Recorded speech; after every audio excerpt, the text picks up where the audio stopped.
Chapter 356. Su Qing-sang noticed Hua Jinyao's movement and turned to smile at him. Both Shi Mengwan and Xiang Kaiping noticed their subtle movements. Xiang Kaiping heaved a sigh of relief. There was a hint of envy and gloom in Shi Mengwan's eyes. She thought about how she met Zhang Haoze a few days ago. Unlike Su Qingsang's luck, Hua Jinyao was hers and only hers. Su Qingsang was standing next to him. However, there was another woman beside Zhang Haoze. The person beside him was not her. More importantly, Zhang Haoze had long forgotten their agreement. Shaking her head, Shi Mengwan's emotional change only lasted for a moment. Soon she was talking and laughing again. He had his daughter, son-in-law, and Shi Mengwan. As expected, Xiang Kaiping was in high spirits. What happened in the past had already happened. In the future, she would treat her daughter even better. He picked up the beef from the pot and put it into Su Qingsang's bowl, then put some vegetables into Shi Mengwan's bowl. The atmosphere was joyous and harmonious.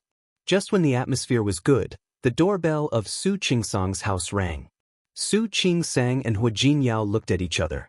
He put a hand on her shoulder and got up to open the door. The person standing outside the door was Su Qinghui.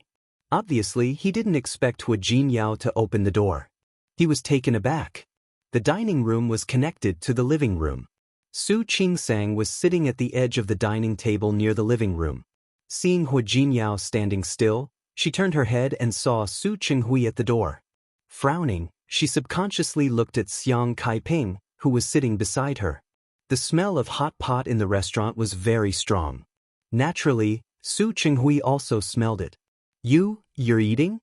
Hua Jinyao nodded slightly. Yes, we just started eating. Have you eaten, Dad?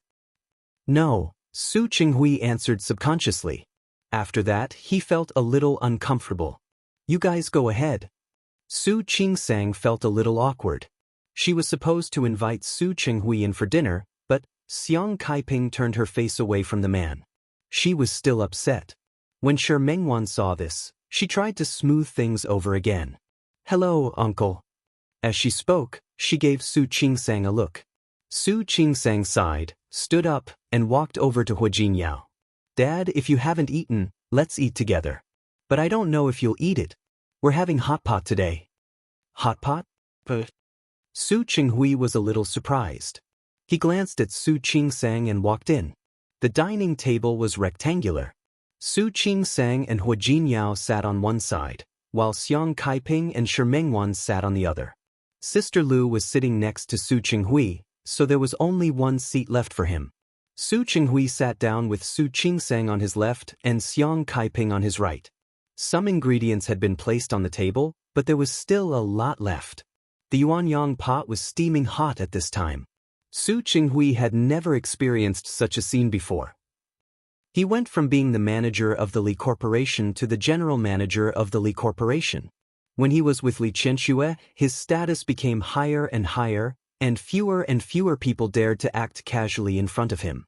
In the Li family, Old Master Li had high blood pressure and a light but healthy diet. When he was outside, he would order a separate portion of the company's lunch. As for socializing outside, they would all go to high-end hotels, and the people they interacted with were all business elites or directors. There was no such thing as a table full of people eating hot pot together. Looking at the steaming hot pot, the smell was actually a little strong, but the smell was surprisingly appetizing. Chapter 357. The atmosphere was a bit stagnant. Su Qinghui didn't speak, and so did the others. Xiang Kaiping frowned and looked at the ingredients in the pot. Finally, she picked up a piece of meat and put it in Su Qingsang's bowl. Eat. Thanks. The corners of Su Qingsang's mouth twitched. She knew that Xiang Kaiping was a little annoyed that Su Qinghui had come at this time. Dad, you should eat too. Xiang Kaiping could ignore her father, but Su Qingsang couldn't. I don't know if you'll like it. If you don't like spicy food, you can have the clear broth over here. Su Qingsang knew that Su Qinghui and his family usually ate light food. All right. Su Qinghui didn't refuse. After Sister Lu got him a bowl, he started eating. Shi Mengwan was a little reserved at first. After all, she was also a little afraid of Su Qinghui. However, thinking about today's mission and looking at Xiang Caiping's cold face, she had no choice but to continue playing the role of the Joker. Anythis. Qing Sang likes it very much too. Shi Mengwan picked up a shrimp dumpling for Xiang Caiping. Really? These days, Xiang Caiping was still trying to get along with Su Qingsang. She also wanted to know what Su Qingsang liked to eat. Did you guys go to hot pot often in the past? Yes. Especially when the weather is cold. Shi Mengwan glanced at Su Qingsang as she spoke. Auntie, you don't know. Qingsang had a hard time taking the postgraduate entrance examination. He would read until 1 or 2 in the morning every day. She even forgot to eat dinner a few times, and I was the one who brought her food. You're so nice to Qingsang. Xiang Caiping glanced at Qingsang as she spoke. No matter how much you think about your studies, your health is the most important. Don't do this again. Mom, I didn't. Listen to her exaggeration. Su Qingsang glanced at Shi Mengwan and said, Why don't you say that you're still drawing at 3 or 4 o'clock in the morning? You were the one who brought me food so that I wouldn't starve to death. She looked at Xiang Caiping and said, Auntie, you don't know this, but Qingsang took care of me more. After all, my life has been turned upside down more than hers.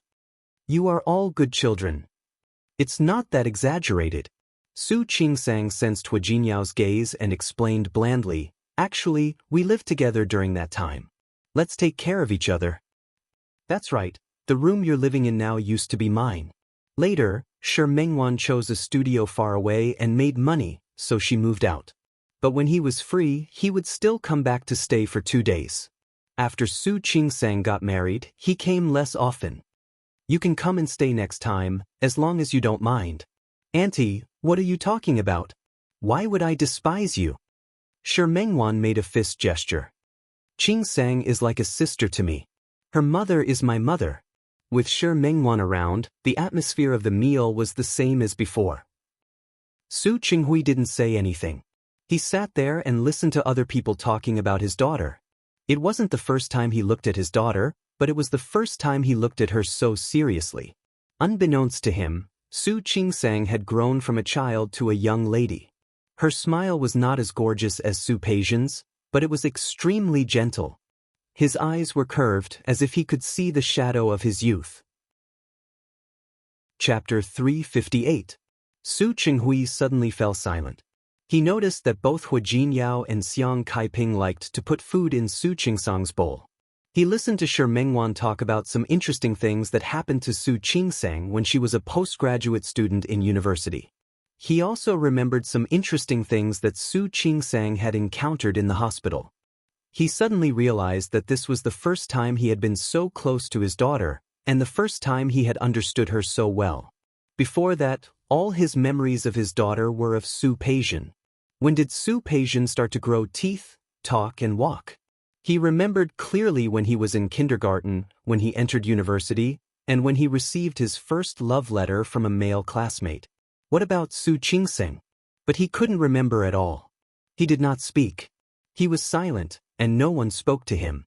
Occasionally, Hua Jinyao would ask him about work cooperation, but he answered absent-mindedly. He thought about the purpose of his visit today and his gaze fell on Xiang Caiping.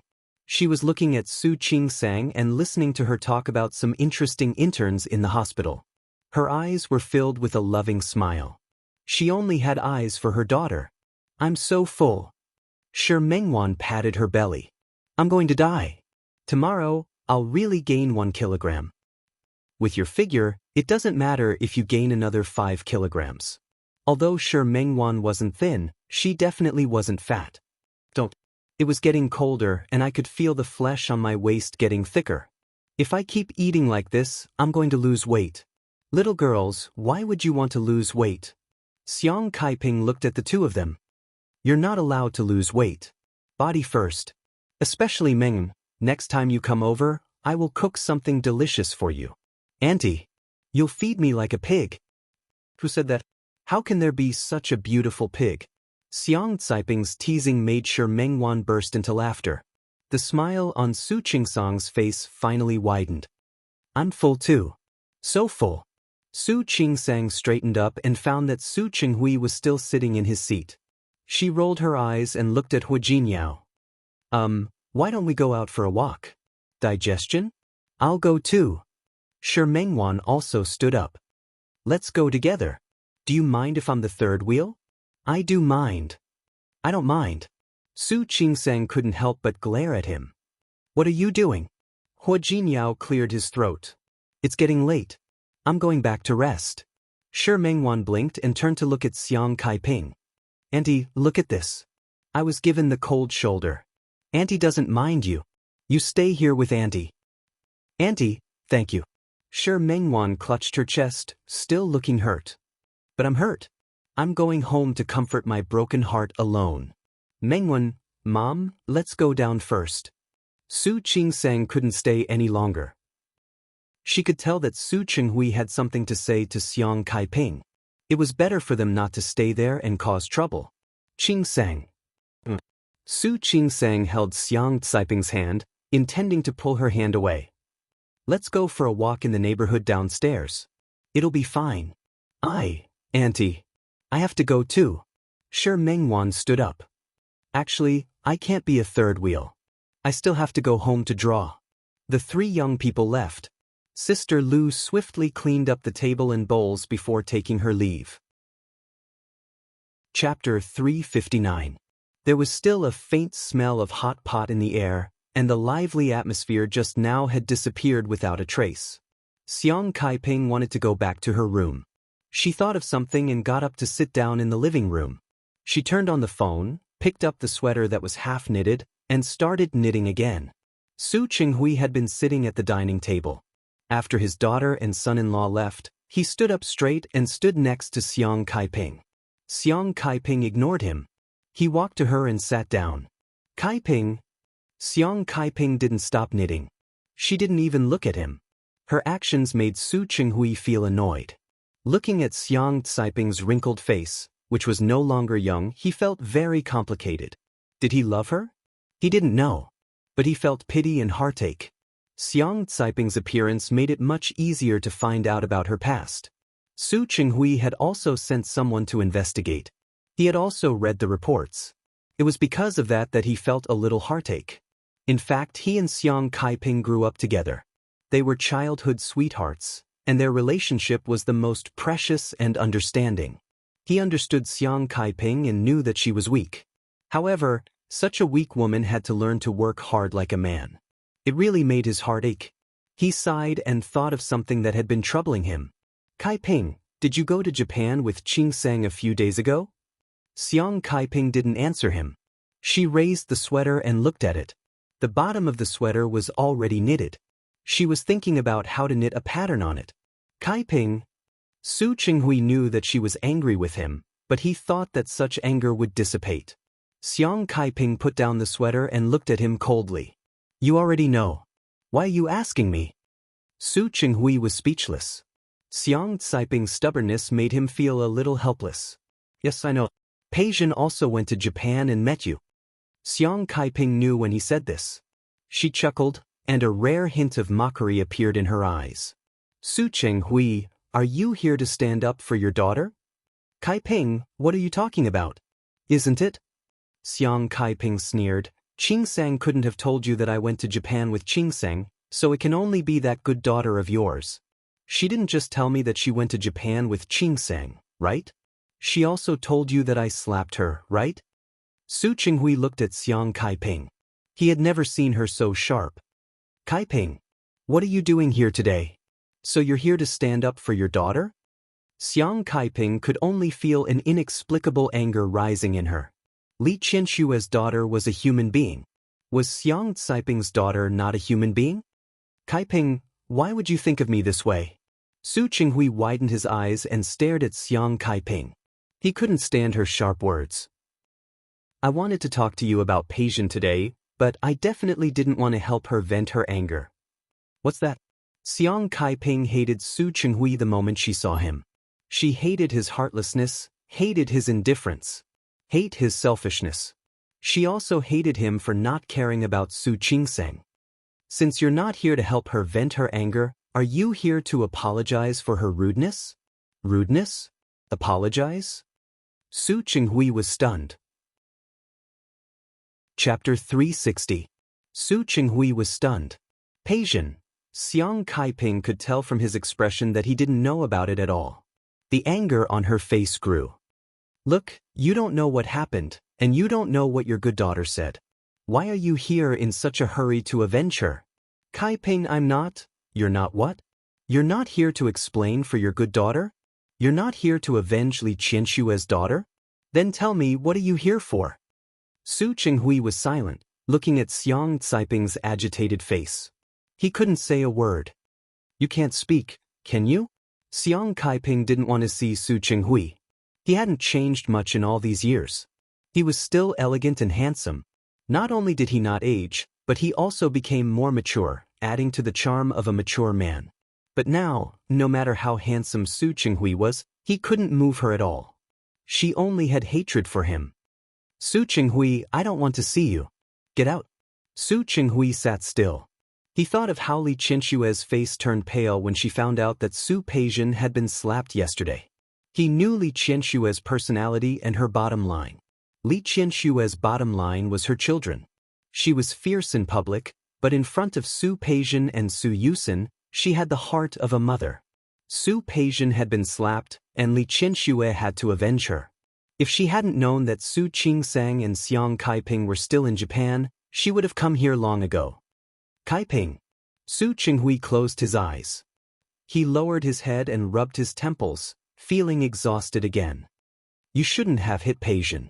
If one day, Xiang Kaiping knew everything, would she regret it? He didn't know, but he was sure that he did.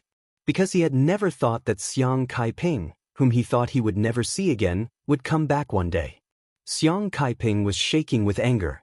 She stood up and pulled Su Qinghui up, who was still in a daze. She kept pulling his arm. Get up, get up. Su Qinghui, I don't want to see you for the rest of my life. Kaiping. When Su Qinghui's body was about to touch the door, he couldn't help but yell, Qingsang is not your daughter at all. Xiang Kaiping stopped shoving him. The night wind was a little chilly. Shi Mengwan went downstairs, took her gift, said goodbye to Su Qingsang and went home. It was the end of the year, but she was still busy drawing. There were many things to do. Su Qingsang felt sorry for her and told her several times not to stay up too late. Shi Mengwan waved her hand, started the car, and left. After Shi Mengwan left, Su Qingsang turned around and found that Hua Jinyao had been staring at her. What's wrong? He looked at her like that. Was there something on her face? Punish. Hua Jinyao put his arms around her waist and said, I'm a little jealous. You care so much about Shi Mengwan. You've never cared about me like this. Su Qingsang looked up at him helplessly. Hua Jinyao, aren't you childish? Not childish. Hua Jinyao pecked her lips. I'm your husband and you're my wife. You should treat me the best. Chapter 361. I don't know. Hua Jinyao didn't care about Su Qinghui. The two families were cooperating. For the sake of Su Qingsang's father, he would give him some face. However, it was impossible for Su Qinghui to bully Su Qingsang. I'm worried. Su Qingsang didn't tell Hua Jinyao about what happened in Japan. But now, Su Qingsang was worried that Su Qinghui would come to Xiang Kaiping because Su Peijin was beaten up. What are you worried about?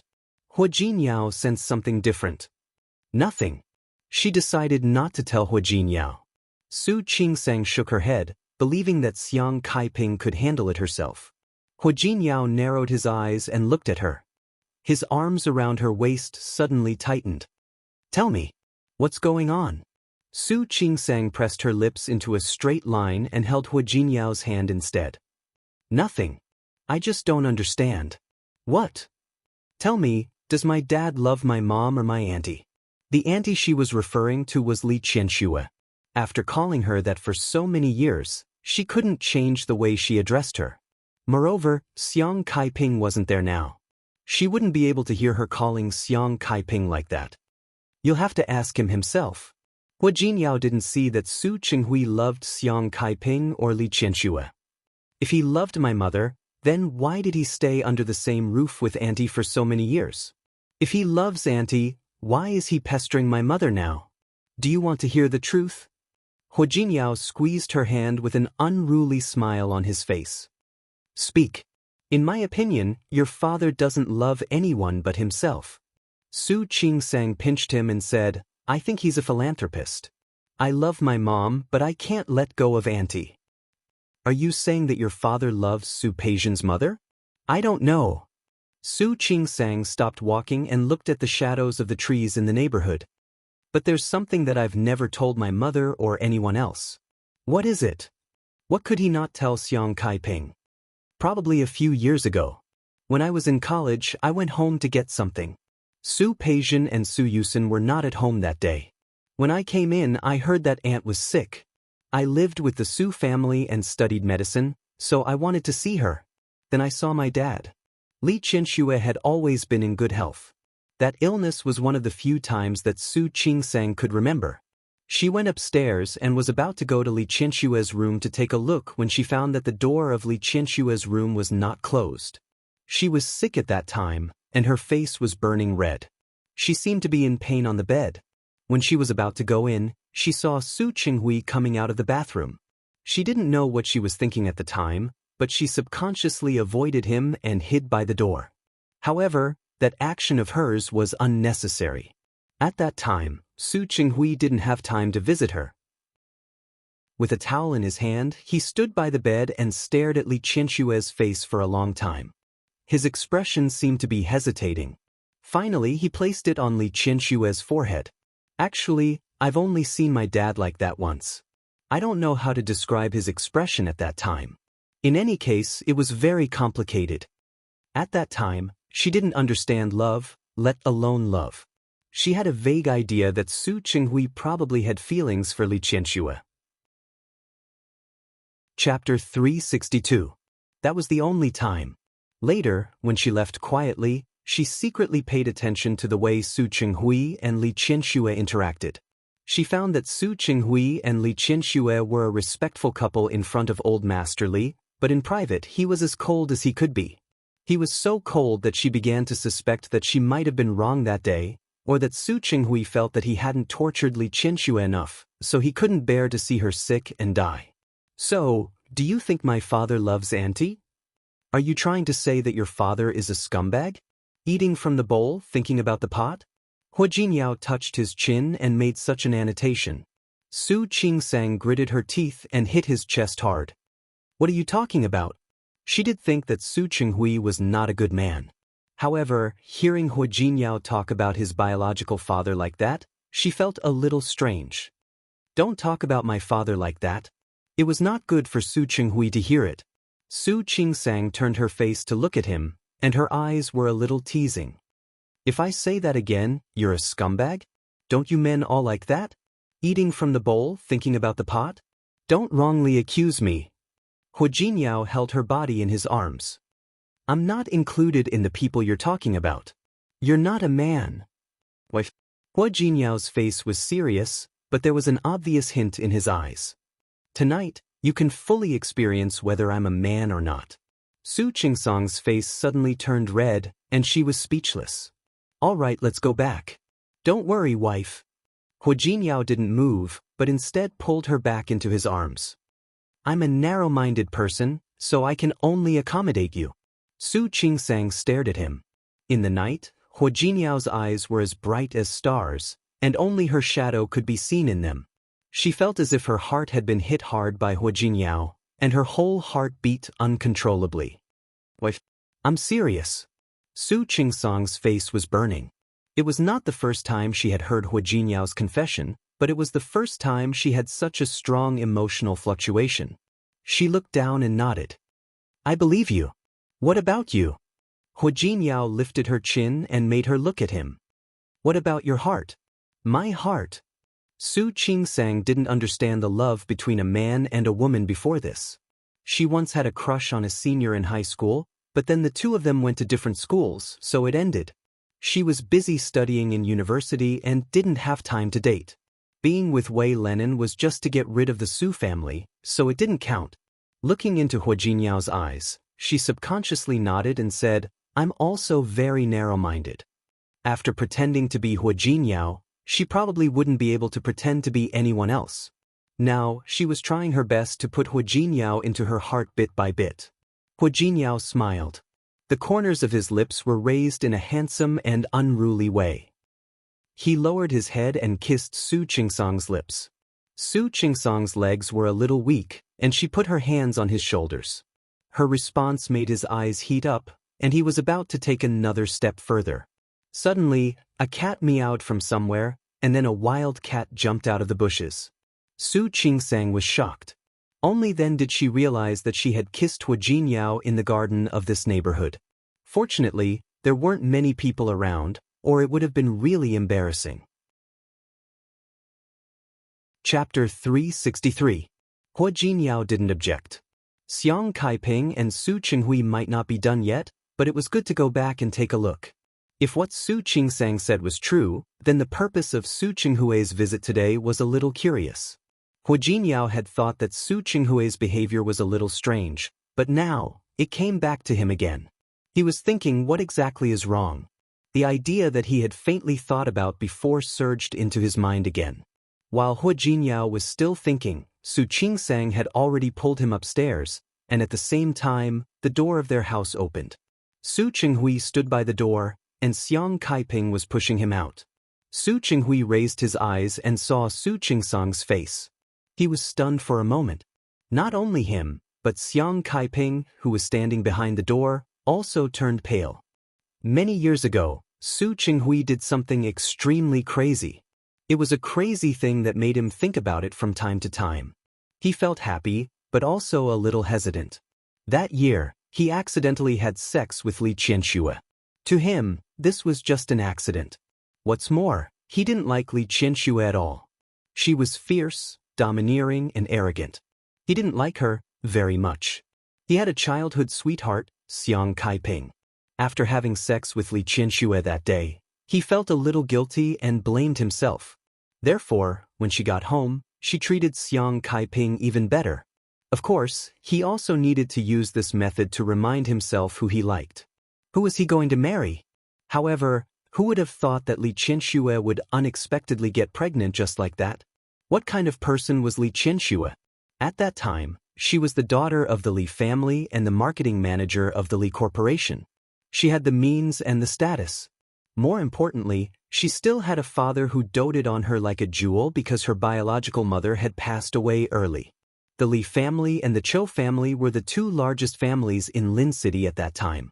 They were family friends. At that time, half of the companies in Lin City followed their lead. As for the other companies, there was no need to mention them. If he didn't marry Li Qianxue, not only would he lose his job, but he would also not be able to stay in Lin City. He wanted to be tough for once, but at that time, there were a lot of things to do at home. In desperation, he agreed to marry Li Qianxue. Although Su Qinghui had agreed to marry Li Qianxue, it was still hard for him to accept the fact. He could marry Li Qianxue and spend the rest of his life with Li Qianxue, but he couldn't swallow the feeling of being forced to marry someone else.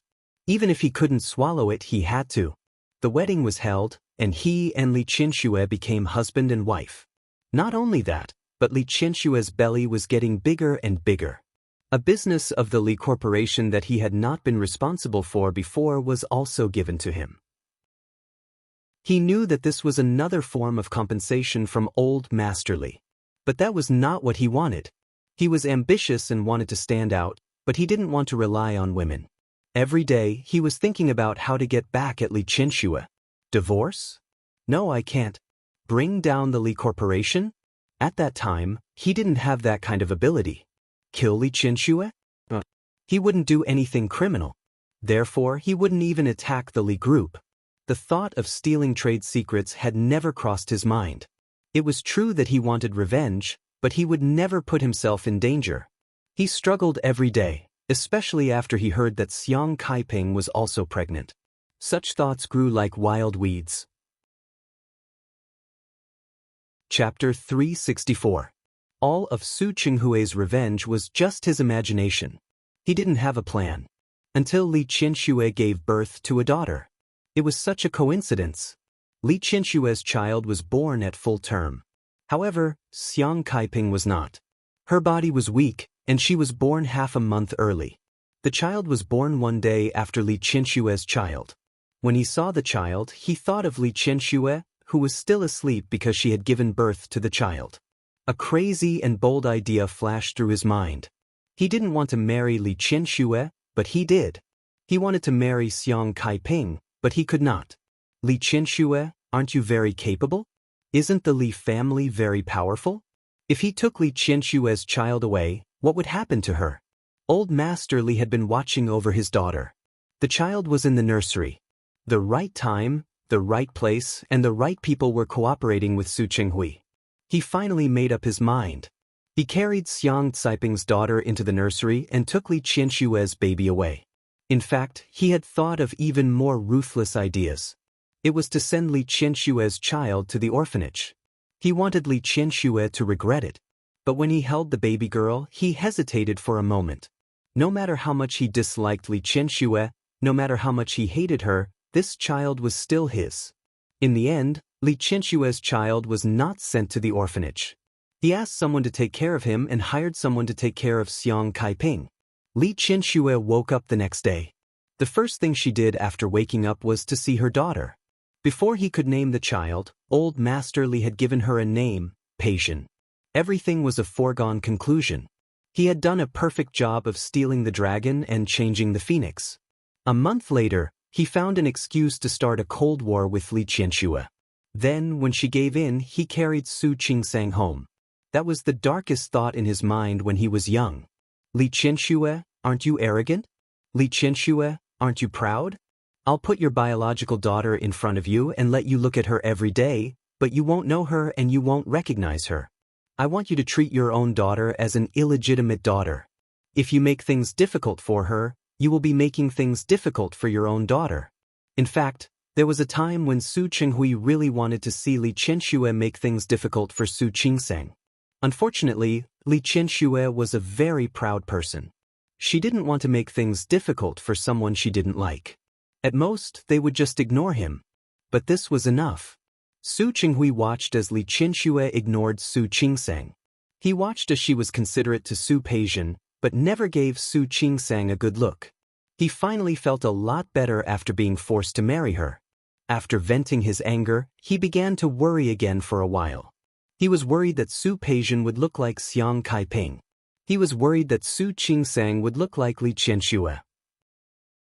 In that case, Li Qinsue would definitely be able to tell. That was because Li Qinsue and Xiang Kaiping did not look the same at all. The two of them did not look alike at all. However, it seemed that even the heavens were on his side. As Su Peijin grew up, she looked neither like him nor Li Qinsue. Instead, she looked more like Su Qinghui's deceased mother. Su Peijin's genes had been passed down through generations, so Su Peijin couldn't be found to be similar to them at all. At most, her eyebrows, eyes, and demeanor were vaguely similar to his. That was all. However, as Su Qingsang grew up, she looked more and more like him. Many times, when he looked at his two daughters, he could only sigh that this was really fate. Chapter 365. In the end, Su Qinghui's worries became less and less as time went by. In the past few years, they had completely disappeared without a trace. He enjoyed the result and the fact that Li Qinsue was kept in the dark and ignorant. He was waiting. He wanted to live longer than Li Qinsue. One day, when Li Qinsue was dying and about to leave this world, he would tell her that the daughter she had doted on for decades was actually born from the woman she hated the most. He would tell her that everything of the Li family finally fell on a child who was not Li Qinsue. He imagined the expression Li Qinsue might have, the reaction she might have, and the feeling of Li Qinsue dying with her eyes open. He felt that only then would he have a sense of accomplishment in revenge. However, Su Qinghui didn't expect that there would be such a big change in his revenge plan. First, Su Qingsang married Hua Jinyao, so that she, who could only live an ordinary life for the rest of her life, had a new opportunity. Second, Su Qingsang would meet Xiang Kaiping, and Xiang Kaiping would think that Su Qingsang was her daughter. Both of these things were beyond Su Qinghui's expectations. This was not what he wanted. It was not something he could have guessed. He had wanted to let it go. It didn't matter if it was a misunderstanding. Xiang Kaiping had nothing, and Su Qingsang was already with Hu Jinyao. Her appearance couldn't change anything. However, Su Qinghui didn't expect that Xiang Kaiping would hate Su Peijian. She even went against Su Peijian for Su Qingsang. This was definitely not what Su Qinghui wanted to see. He owed Xiang Kaiping. Su Peijian was his daughter in the palm of his hand. How could he watch Xiang Kaiping make things difficult for her own daughter? Not to mention that if Li Qianxue came looking for Xiang Kaiping, he was afraid that Xiang Kaiping would hate Su Peijian even more. That was even more not what he wanted to see.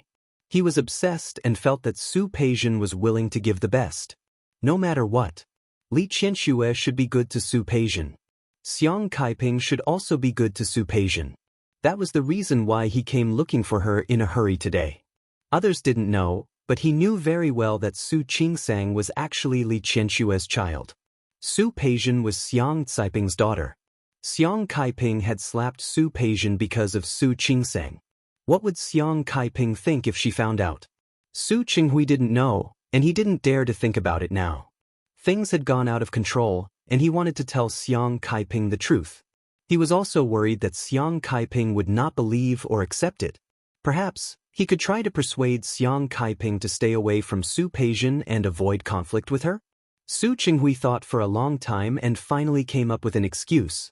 However, he didn't expect to see a happy family in front of him the moment he arrived. Su Qingsang and Xiang Kaiping were like a real mother and daughter. The atmosphere between them was very harmonious. That was something Su Qinghui hadn't expected. He had been wondering if he should say something. Should I expose him? If he didn't say anything, Xiang Kaiping would always hate Peijian and get close to Qingsang, which was something he didn't want. However, if he really exposed the truth, would the harmony between Xiang Kaiping and Su Qingsang still exist? Most importantly, Xiang Kaiping wanted to be her daughter. If she knew that Su Qingsang wasn't her daughter, would she turn around and look for Su Peijian? Chapter 366. He had no way to punish Li Qianxue, nor could he avenge the humiliation he had suffered years ago. Su Qinghui had been in a dilemma. Xiang Kaiping wanted to kick him out, but he still hadn't figured out what to say. When her hand touched the door and she was about to push him out, Su Qinghui lost his cool and blurted out the words, "Su Qingsang is not his daughter." Xiang Kaiping stared at him, her eyes wide with shock. "What did you say?" "I said, Su Qingsang isn't your daughter. You don't have to be so nice to her. You even hurt Peijian for her sake. You know, Peijian is your real daughter." Before Su Qinghui could finish his sentence, Xiang Kaiping interrupted him. "Su Qinghui." Xiang Kaiping hadn't expected that after more than 20 years, the gentleman in her memory would become like this. "You don't even want to acknowledge your daughter so that I won't cause trouble for Su Peijian? Kaiping, what are you talking about? Why didn't I acknowledge my daughter? You still deny it? Tell me, is Qingsang your daughter?" "Really? How do you know she is?" Xiang Kaiping had never been so sharp. Her body was trembling, and her voice was almost cracking. The man she had loved, the only man she had ever loved. It wasn't just love. They had grown up together, almost like siblings. However, this man was such a man. In order to prevent her from hurting his precious daughter, in order to prevent his daughter from making things difficult for his legal wife's daughter, he could even find such a shameless reason? "Get out." Xiang Kaiping was furious. She opened the door and was about to push Su Qinghui out. "Kaiping, did you hear that Qingsang?" Before Su Qinghui could finish his sentence, he saw Su Qingsang and Hu Jinyao coming out of the elevator. He froze for a moment. The words were stuck in his throat, and he couldn't say them out. Xiang Kaiping was about to lose her temper when she saw Su Qingsang come back. She lowered her eyes and didn't want to say a word. "Mom." What was going on? Why did she hear Su Qinghui mention her name? Su Qingsang looked back and forth between Su Qinghui and Xiang Kaiping. She blinked and turned to look at Hu Jinyao. Hu Jinyao shook his head at her without saying a word. However, his hands secretly squeezed her palm. Su Qingsang wanted to laugh, although it was not the right time. Looking at her parents, she cleared her throat. "Mom, it's cold outside. Let's go in." The weather in Lin City was getting colder. Now that it was New Year's Day, it was indeed very cold to stay outside. Are you cold? Come in. Xiang Kaiping was anxious. She ignored Su Qinghui and walked past him to grab Su Qingsang's hand. Su Qingsang's hand was held by Xiang Kaiping. Contrary to Su Qingsang's cold hand, Xiang Caiping's hand was very warm. Are you cold? Why don't you wear more clothes when you go out? It's my fault. Hua Jinyao followed her into the room. I should have gotten Qingsang some clothes. Mom, I'm not a kid anymore. I said I was afraid that you would be cold. Su Qingsang pointed at herself. Look, I'm wearing so many clothes. And you said your hands are so cold. My hands are like this. When it's cold, my hands and feet get cold. It has nothing to do with how many clothes I wear. That won't do. We'll find a traditional Chinese medicine doctor to take your pulse. We'll see how you can recuperate. Mom, I'm a doctor myself. Doctors don't treat themselves. Haven't you heard of it? Xiang Caiping's love for her daughter increased. Chapter 367. Mom. Su Qingsang looked at the two of them with a confused look on her face. What was going on? The atmosphere was quite good when they were eating just now. Qingsang, it's getting late. You should rest early. Take a hot shower and soak your hands and feet in hot water. Xiang Kaiping didn't respond to Su Qingsang's look. She just held her hand and smiled gently. In addition to the gentleness, there was also self-blame, guilt, and heartache. Those emotions were well concealed by Xiang Kaiping. All that could be seen was her gentleness and love at the moment. Mom. Su Qingsang was a little helpless and touched. I'm not a child anymore. You're not a child anymore. You still don't know how to take care of yourself. How could Su Qingsang know how to take care of herself? Without a biological mother by her side, having a biological father was as good as not having one. She didn't know how much she had been wronged since she was a child. Thinking of this, Xiang Kaiping was once again glad that she had come to Lin City. If she hadn't come, Su Qingsang would have suffered even more. Mom, don't worry. I'll take good care of Qingsang in the future. Hua Jinyao took the opportunity to show his sincerity. He stood next to Su Qingsang and put his big hand on her shoulder. Qingsang, don't you think so? His parents were still around, and he wasn't being proper again. Su Qingsang glared at him and moved her shoulder to the side without a trace. Hua Jinyao was very strong. How could Su Qingsang avoid him? He could tell that Su Qinghui was probably up to no good this time. Otherwise, Xiang Kaiping wouldn't look like that. He didn't know what Su Qinghui said to upset her. Maybe he could go back and check? Hua Jinyao's gaze fell on Su Qinghui, who had a somewhat complicated expression. Once again, a very strange feeling emerged in his heart. Xiang Kaiping looked at the loving and harmonious couple and was happier than if she had eaten honey. You guys go and rest. I'll watch some TV. She was going to talk to Su Qinghui alone. Hua Jinyao and Su Qingsang looked at each other and turned to say goodbye to Su Qinghui together before returning to the room. All of Su Qinghui's impulses just now disappeared when he saw Su Qingsang come back. A little impatience would spoil great plans. He couldn't say. Since her children were no longer around, Xiang Kaiping didn't want to pretend anymore. Su Qinghui, why don't you tell me that Qingsang is not my daughter? Whose daughter was that? Who is my daughter? Su Qinghui looked at the sharp expression on Xiang Caiping's face. She was a gentle woman who used to have no opinions of her own. Because she had become a mother, she had also started to become sharper. She would show such a sharp side to him. Can't say it? Xiang Kaiping smiled coldly and nodded. Say it. You don't want me to make things difficult for Su Peijian, right? Yes. Su Qinghui closed his eyes. His heart was filled with bitterness, but his face was calm. Kaiping, Peijian is a good girl. Next time, can you not make things difficult for her? If there was such a thing as the pain of having one's heart gouged out and the agony of having one's heart dug out, Xiang Kaiping felt that it would be the same as now. Su Qinghui, Peijian is a good girl. Wasn't Qingsang the same? I can't make things difficult for Su Peijian, but your wife and daughter can make things difficult for my Qingsang, right? Su Qinghui opened his eyes and looked at her helplessly. I didn't mean that. Chapter 368. Su Qinghui clenched his fists tightly by his side. He looked at Xiang Kaiping and finally nodded.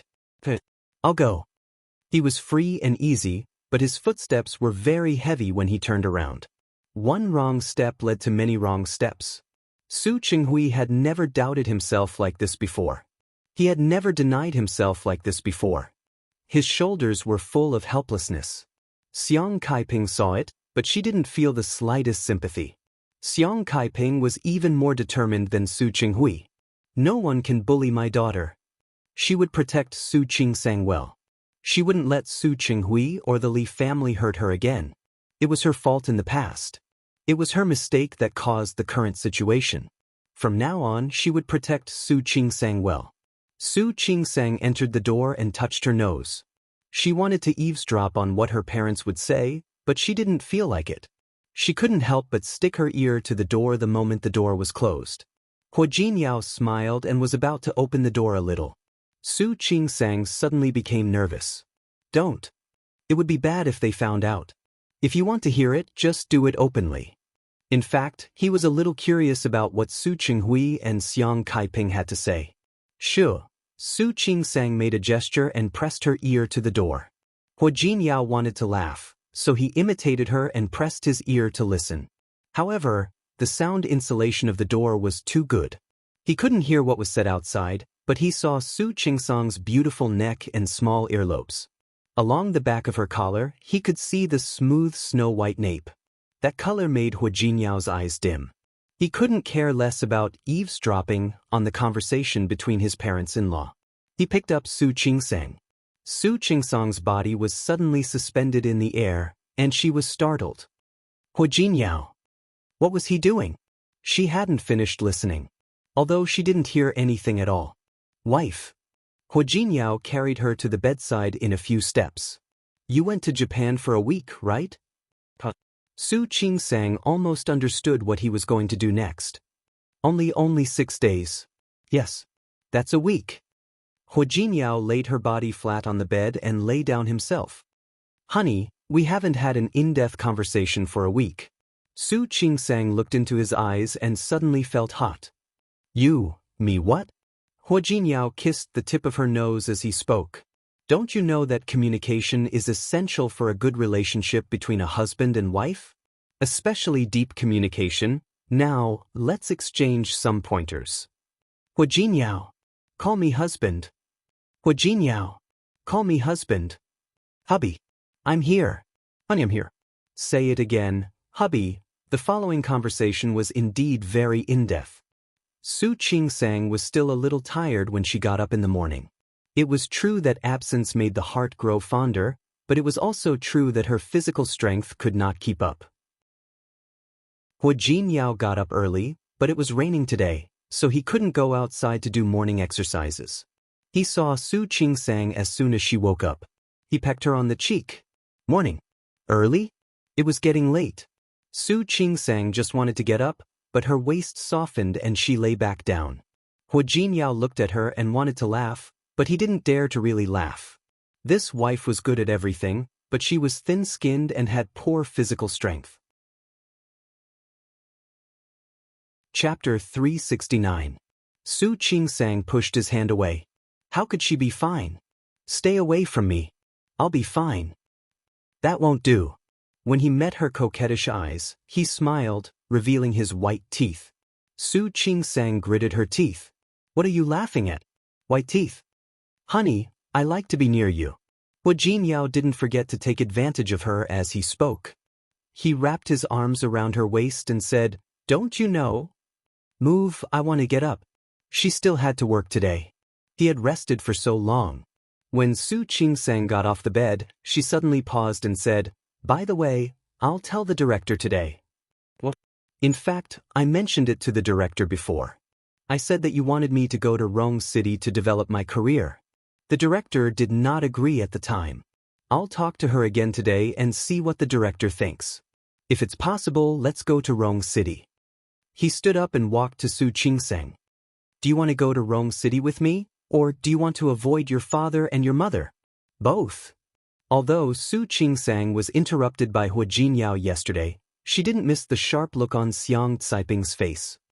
You saw how my mother was. She couldn't communicate with my dad at all, let alone get along with him calmly. Although it was impossible for the two of them to be together now, if my dad kept pestering me like this, my mom would definitely feel very troubled. Since that's the case, why don't we separate them? At that time, they won't be able to see each other anymore, and I believe my mother's emotions will stabilize. Hua Jinyao nodded and said, then you should ask your director. I'll talk to Ching Xianyun and see which hospital you want to go to. There's no rush. We can talk about it when I get to Rong City. But I think we might have to take care of things in Lin City. All right, whatever you say. Su Qingsang glanced at Hua Jinyao. She finally realized that he was almost unconditionally obedient to her when it came to these small matters. Looking at Hua Jinyao's handsome face, she leaned over and kissed him on the cheek. Hua Jinyao, thank you. Hua Jinyao held her waist and kissed her lips again when she moved away, and deepened the kiss. It wasn't until Su Qingsang's legs turned to jelly and she leaned into his arms that he finally let her go. This is the gift I want. Su Qingsang glared at him and quickly hid in the bathroom. The two of them walked out of the room hand in hand. Xiang Caiping had already prepared breakfast. Recently, she was getting more and more familiar with this kind of thing. Morning. Morning, Mum. Good morning. Xiang Caiping's gaze fell on their hands, which were held together. The more she looked at this pair of children, the more satisfied she was. Qingsang, how was your rest yesterday? Do you want to take another day off? No need. Su Qingsang picked up the bowl of porridge in front of her. I'm not that weak. Besides, I've already taken a few days off. Your health is more important. Xiang Caiping was worried about her daughter. No matter what, if you're really tired, stay at home and rest. Anyway, even if Qingsang didn't work, the money she had earned in the past was enough for her to use for the rest of her life. You'll spoil me rotten. My daughter. I want to spoil her. After yesterday, Xiang Caiping had thought it through. Su Qinghui, if you like to spoil your own daughter, then go ahead. If you want to be good to your own daughter, then go ahead. Chapter 370. Hua Jinyao supported himself with one hand as he watched the interaction between the mother and daughter. The strange thought he had yesterday completely disappeared. He felt that this result was pretty good. Be it Su Qinghui or Li Qianxue. With him around, those people wouldn't be able to do anything. He sincerely hoped that the happy scene between the mother and daughter could continue. After Su Qingsang and Su Qingsang left, Xiang Caiping cleared the dishes and cleaned the house. Sister Lu used to be the one who did all these things, but she couldn't stay idle and liked to do it herself. After cleaning, she knitted a sweater for a while. Her movements weren't slow, and the lower half of her body could be seen through the sweater. As she knitted, she thought about what to cook for her daughter and son-in-law today. Qingsang was a doctor. She worked very hard every day. In the evening, Hua Jinyao went to bed again.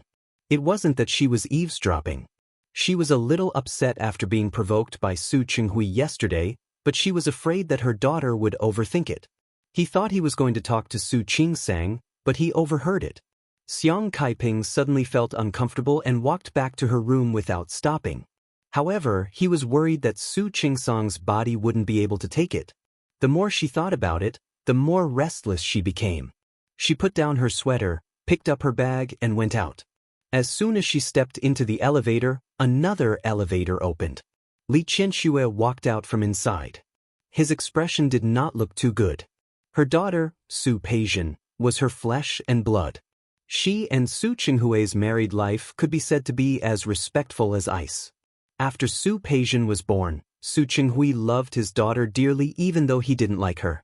Not only him, but old Master Li and she also cherished this daughter of theirs.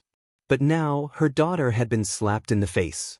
The one who hit her was one of the people she hated the most. No, perhaps he was the only one. Li Qianxue thought of Xiang Caiping from many years ago. She was delicate and pale, just like Sister Lin. She didn't like this kind of woman. She liked Su Qinghui and fell in love with him. Li Qianxue closed her eyes and gestured for her assistant to knock on the door. The assistant knocked on the door, but there was no response. Li Qianxue furrowed her brows tightly. She had never been to this place before. She knew that Su Qinghui had given her this house when Su Qingsang was 18 years old. She didn't care about the small amount of money needed to buy a house. But now, the house that Su Qinghui had bought had been given to Su Qingsang, and now that woman was living in it. What was this? Keeping a mistress in his house? Li, there's no one. Li Qianxue looked at the tightly shut door with an unfriendly expression. She thought for a moment and said, "Let's go." Did Xiang Kaiping know that he was coming? Is that why he went into hiding? Xiang Kaiping could hide, but Su Qingsang couldn't. Su Peijian entered Su Qinghui's office early in the morning. Su Qinghui didn't come home yesterday. She couldn't find him in the morning. Dad. When Su Peijian saw Su Qinghui, she rushed up to him without hesitation. Why didn't you go home yesterday? Old Master Li had asked Su Qinghui what he had been up to this morning. Li Qianxue's expression was a little ugly at the time, but she still said that there was a project in the company, and Su Qinghui had been very busy recently. Did you go to see Su Qingsang yesterday? Did you see her mother? Did you stand up for me? The series of questions gave Su Qinghui a headache. He didn't go home yesterday, but rested in the office lounge for the night. Chapter 371. Even when he was asleep, he kept dreaming. In the dream, he regretted that he should not have swapped the two children in the first place. Then, he dreamed that many years later, Xiang Kaiping found out that he had swapped the children. Not only was she unhappy, but she also blamed him. Finally, he dreamed of Li Qianxue. The moment she found out that he had swapped her daughter, she almost went crazy. Then, he woke up from the nightmare of Li Qianxue stabbing him with a knife. After waking up, the overly realistic dream made him have no doubt that one day he would really encounter that kind of thing, that he would really go to that day. Dad. Seeing that Su Qinghui was distracted again, Su Peijian was very displeased. Say something. Did you go to the mother and daughter to get even with them? Peijian. Don't be stubborn. With that dream, Su Qinghui had decided that he must not let anyone know that the two children had been swapped. Right now, he wanted Su Peijian to stop causing trouble for Su Qingsang. Our company has been working with Hua Jinyao recently. It's better for you not to cause trouble for Su Qingsang. Dad. Su Peijian couldn't believe what she heard. What do you mean? Are you saying that in your heart, the company's business is more important than me? That's not what I mean. Su Qinghui rubbed between his eyebrows. He spoiled this daughter too much. Unknowingly, he spoiled her a little too much. Looking at her and then at Su Qingsang, he couldn't imagine how Xiang Kaiping would react when she found out about the truth. Peijian. Su Qinghui's voice had a rare trace of fatigue. In my heart, you are the most important. Whether it is the company or Su Qingsang, they can't compare to you. I don't want you to go to Su Qingsang because I don't think it is necessary. Secondly, Su Qingsang is now under Hua Jinyao's protection. If we go against the Hua family, we will not be able to gain any advantage. Are we just going to let it go? Su Peijian couldn't take it. Of course not. Su Qinghui got up and walked to Su Peijian. He held her shoulders and said, Peijian, believe me. In this world, it is not about who gets the advantage first who wins. The one who laughs last will be the winner. Su Peijian saw the seriousness in her father's eyes and suddenly nodded. Dad, do you mean that you've already thought of a way to deal with Su Qingsang and her mother? Of course. Su Qinghui skipped over the words mother and daughter and finally stopped regretting his choice. Peijian believes in Dad. You are the one who wins in the end. Okay. Su Peijian was relieved to hear that. I believe you, Dad. Since Su Qinghui had said so, she would wait and see Su Qingsang suffer. As soon as Su Qingsang entered the department, she gave out the gifts for the director and the doctors. In the past few months of her marriage, she would go to Rome City one day and Japan the next. The number of times he took leave was more than the previous few years. In fact, he was quite embarrassed. Fortunately, Zhang Qiubai was a very good person. Chen Xiaoyu was also a very good person. The two chief physicians were nice people, and so were the other doctors and nurses in the department. Su Qingsang got busy after the gift was sent out. At the end of the year, there were more people getting married and giving birth. Su Qingsang, who had rested for a few days, immediately threw herself into work and was very busy. During the time she was in Japan, the obstetrics and gynecology department received several pregnant women who were about to give birth. 2 of them had other diseases that required special attention. Chapter 372. It was already late winter in Lin City, and the temperature was slightly low. There were either patients or doctors and nurses hurrying past the corridor. Compared to them, Li Qianxue was the most eye-catching one. Li Qianxue was wearing a white woolen coat, her long hair was tied up behind her head, her makeup was exquisite, and her facial features were bright. She looked to be in her early 30s. Even if she walked quickly, her steps were very elegant. In the past, Li Qianxue was the model lady of the entire upper class of Lin City. Because no matter when he saw her, no matter where he saw her, she always had an elegant look on her face. However, at this time, her expression was not very good. No, it should be said that she did not want to be good. While Su Qingsang was thinking about whether she could avoid it, Li Qianxue had already seen her. Not only did she see her, but she also walked straight toward her. Su Qingsang sighed in her heart. If it was a blessing, it would not be a curse. If it was a curse, she could not avoid it. Li Qianxue was self-conscious, and it was unlikely that she would cause trouble here. Su Qingsang thought for a moment and took a few steps forward to greet her. "Auntie? Are you here for me?" Li Qianxue stood still and glanced at Su Qingsang. She was wearing a white coat and had a face that looked very similar to Su Qinghui's when he was young. She felt uncomfortable when she saw this face. It was quite uncomfortable. Her daughter did not look like Su Qinghui, nor did she look like herself. However, Xiang Caiping's daughter looked very much like Su Qinghui. Li Qianxue's hand that was holding the bag slightly tightened, and her expression was a little ugly. "Auntie." After all, Su Qingsang had lived in the Li family for so many years, so she naturally knew that Li Qianxue did not like her. "Come in and talk." Her office was just above, and she didn't have her own office. She was with other doctors. However, they should not be in the office at this time. Bringing Li Qianxue back to her office, Su Qingsang looked at the environment in front of her. "Sit down." Su Qingsang watched Li Qianxue enter the door, but let the assistant guard the door. She sighed in her heart. "Auntie, do you want some water?" After asking, she felt a little silly. Li Qianxue did not come to drink water today. "No, I'm not here to drink water." Li Qianxue's face was cold, and her tone was also cold. Su Qingsang was a little embarrassed. She seemed to have just remembered that Li Qianxue never drank pure water from outside. "What can I do for you, Auntie?" Su Qingsang didn't dare to joke with Li Qianxue. That was courting death. Li Qianxue pursed her lips even tighter when she saw Su Qingsang's uncomfortable expression. To be honest, she really didn't like Su Qingsang. However, no matter how much she disliked her, she would not go so far as to make things difficult for her. After all, she did not want to involve the next generation in the matters of the previous generation.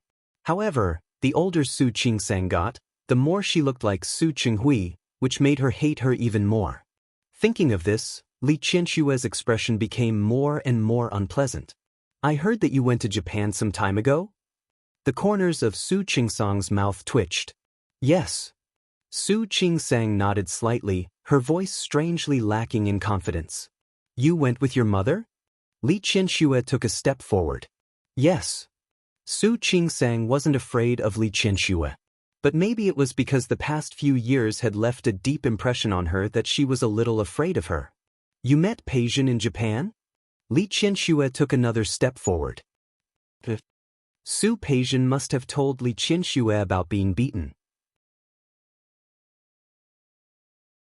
Chapter 373. Su Qingsang actually felt a little emotional. Su Qinghui and Li Qianxue stood up for Su Peijin when she was beaten up. Su Qingsang had never experienced the feeling of being loved by her parents before. Now that she had experienced it, she felt that Su Peijin was really lucky. Your mother hit Peijin? Li Qianxue continued to take a step forward. She was already standing in front of Su Qingsang. The distance between the two of them was less than 20 centimeters. Su Qingsang felt a little uncomfortable and took a step back. Your mother hit Peijin? When Li Qianxue said this, her gaze was already quite sharp. Auntie, you can't blame my mother for this. The situation at that time, I'm asking you, am I right? Li Qianxue wasn't here to listen to an explanation today. She just wanted an answer. Did your mother make a move? Su Qingsang couldn't refute that. She nodded and said, yes. Li Qianxue's face darkened. She raised her hand and slapped Su Qingsang's face. Su Qingsang didn't expect Li Qianxue, who had always been arrogant, to hit her. She didn't want to be hit. Just as her hand was about to fall, he stretched out his hand to block it without thinking. Li Qianxue didn't expect Su Qingsang to dare to block it. The anger on her face grew. Su Qingsang, Auntie. Su Qingsang was a little scared. Like Hua Jinyao, Li Qianxue had been in a high position for a long time, so she had an imposing manner. Moreover, she was already a little afraid of her. He wasn't confident that he would be able to stop her hand from hitting him. Auntie, as the saying goes, a mother's debts must be paid by her daughter. I can't stop you from hitting me today to avenge Su Peijin. But if you hit me today and I go to work with a palm print, I'm afraid it won't be good.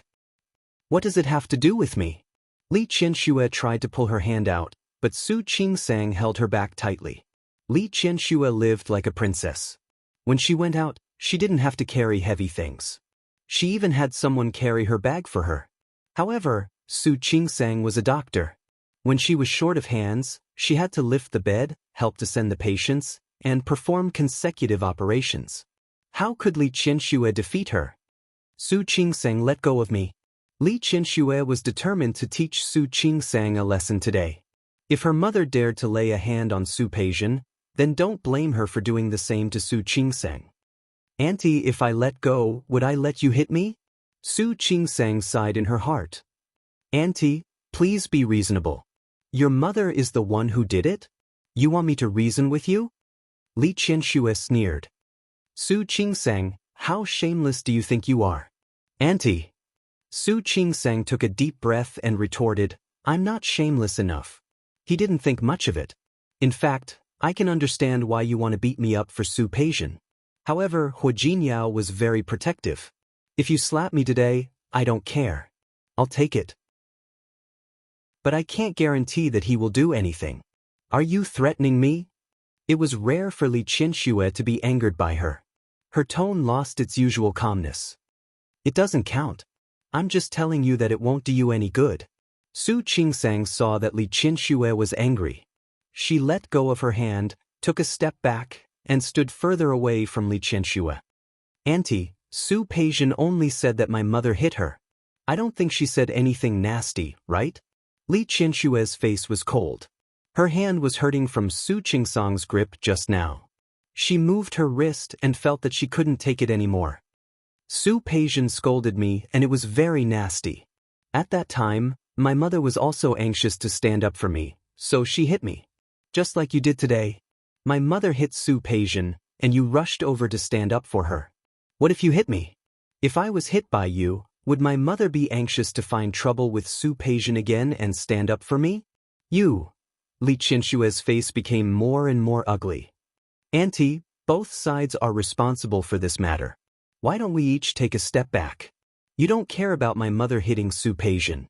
I will also hide this matter from my mother. What do you think? What right do you have to negotiate with me? I really don't have the right to negotiate with you. Su Qingsang nodded, and her voice was much softer than before. I just want to tell you a fact. What you do is not good for you. If you vent your anger on me, my mother will look for you or Su Peijin. You can indeed not be afraid. But in this way, it will increase the chances of my mother appearing in front of my father. I don't think this is what you want to see, right? Li Qianxue was stunned for a moment. She thought of Xiang Caiping's delicate face when she was young, but it always made Su Qinghui feel pity for her. The anger in her heart turned into hatred. Of course, she didn't want to see Su Qinghui looking for Xiang Caiping again and again. She had been unable to compete with that woman for so many years. Even when Su Qinghui was in front of her, his heart was still thinking about that woman. Now that that woman was back, Su Qinghui's soul would probably be taken away by Xiang Kaiping. Thinking of this, she became more and more angry and hateful. Looking at Su Qingsang's face, she felt that she was getting more and more annoyed. Su Qingsang naturally noticed the change in her expression. She knew that something was wrong, but she could only think of a way to continue comforting her. "Auntie, in fact, I don't have a grudge against you, and neither does my mother.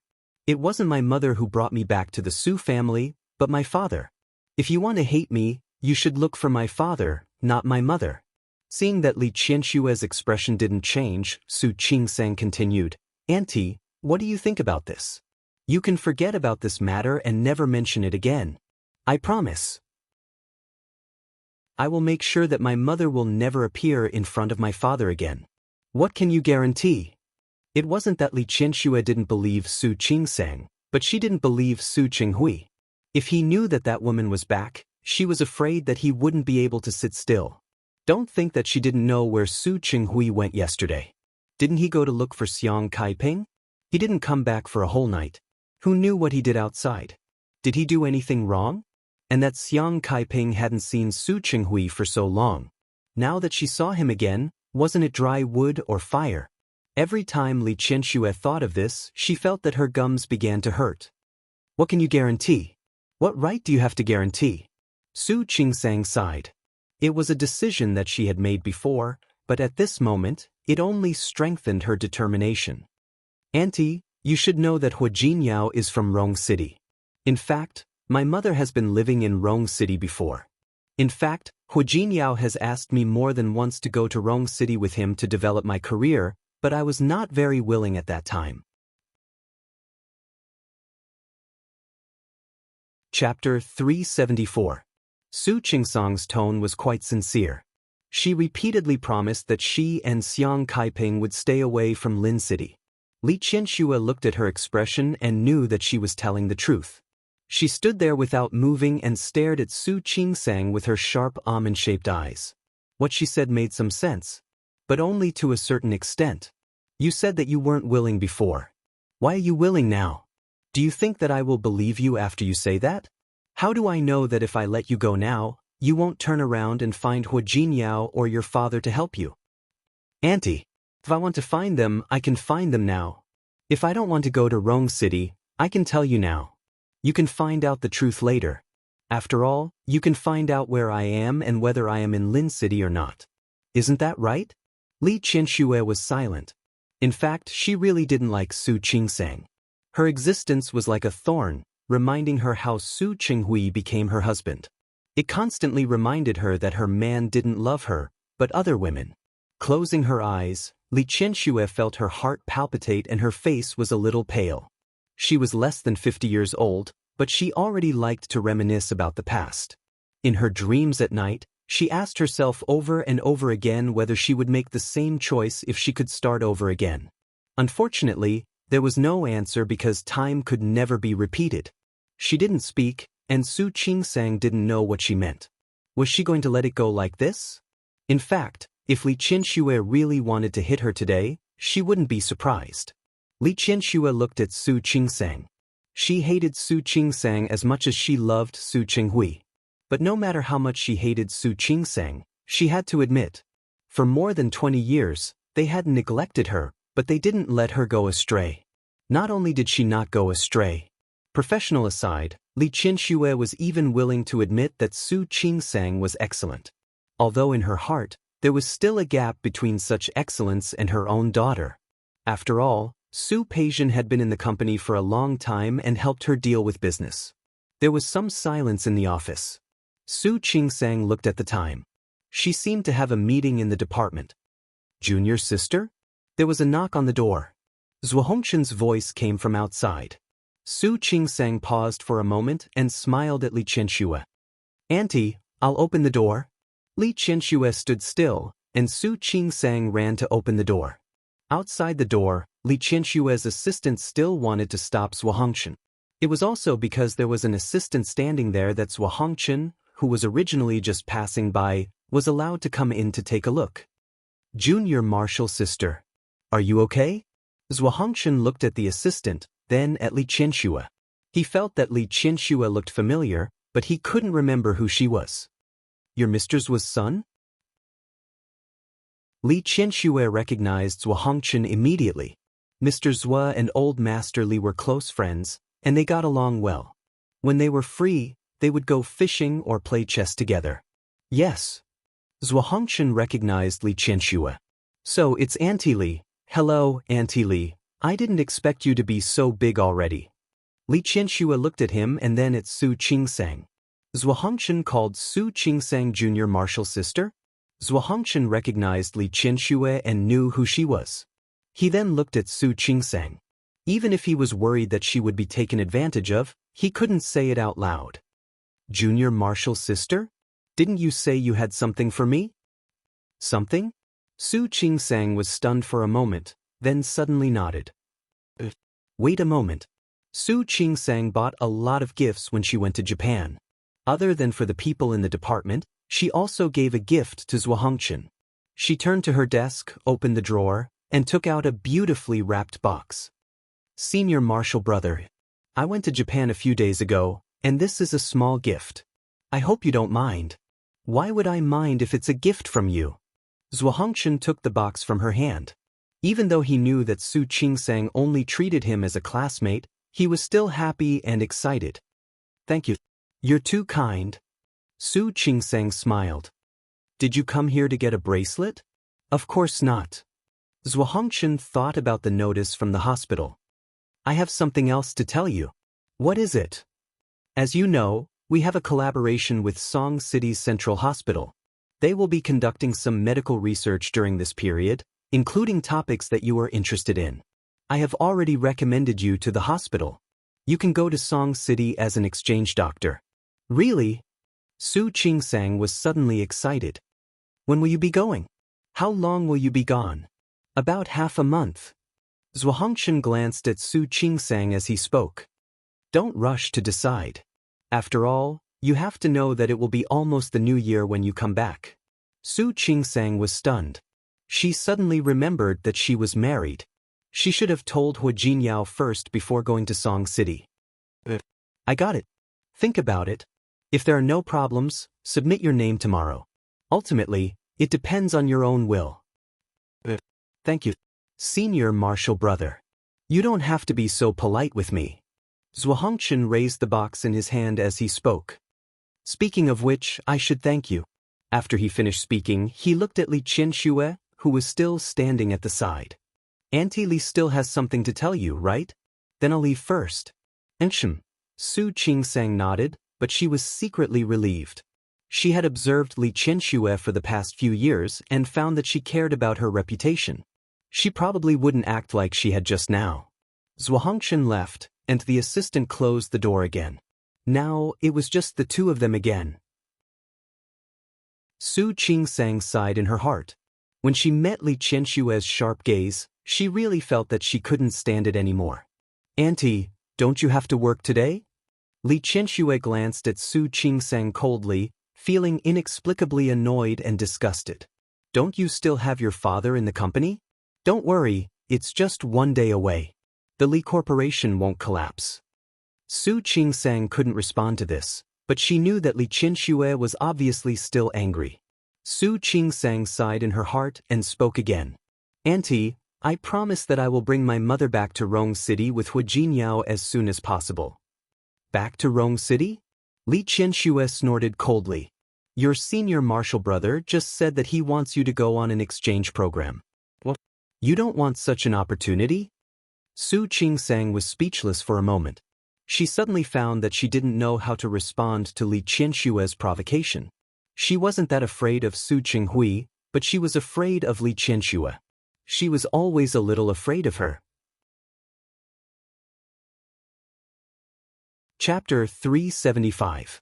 Even so, Su Qingsang still tried to persuade her. You heard it.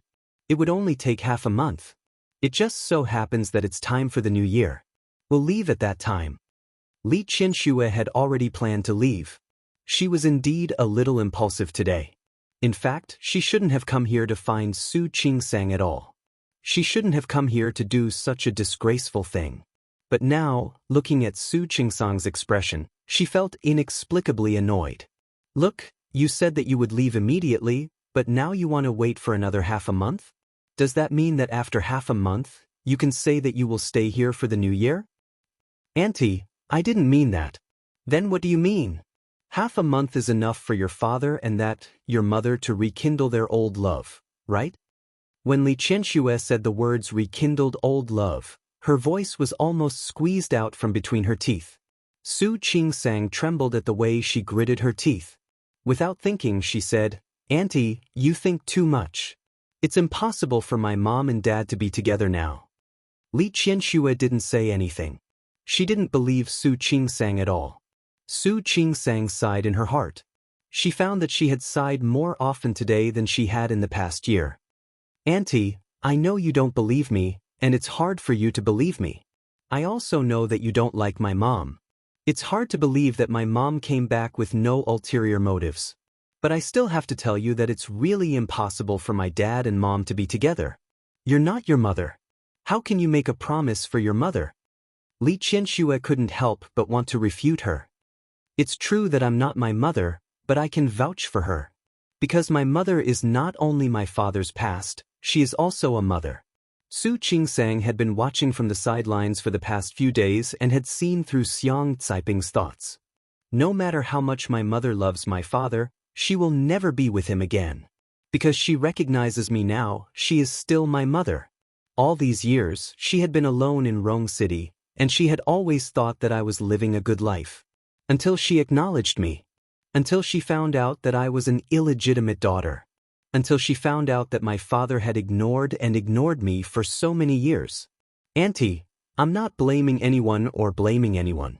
In fact, it's my mom who loves me. She doesn't want to be with my dad anymore. She blames my father. She hates him more than enough.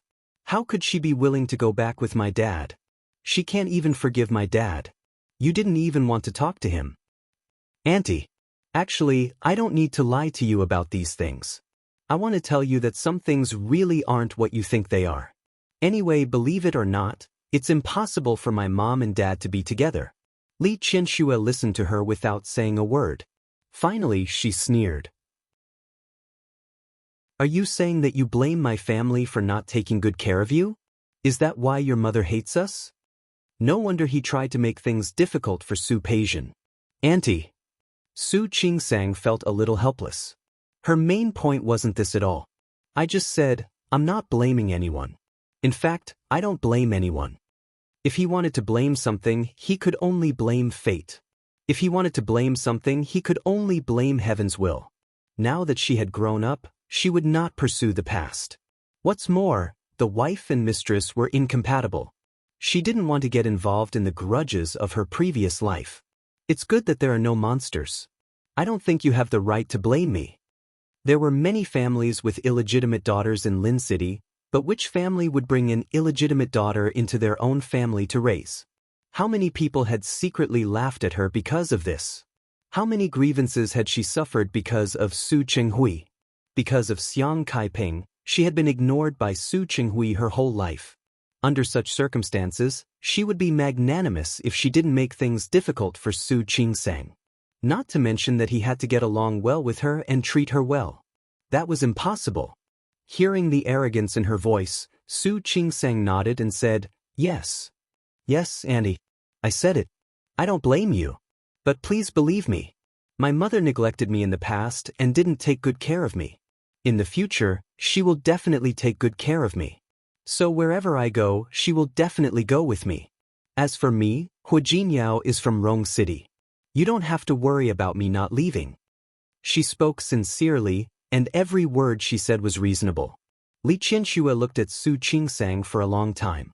She didn't want to stay any longer, but she still said coldly, I'm not worried. I just hope that you will do what you say.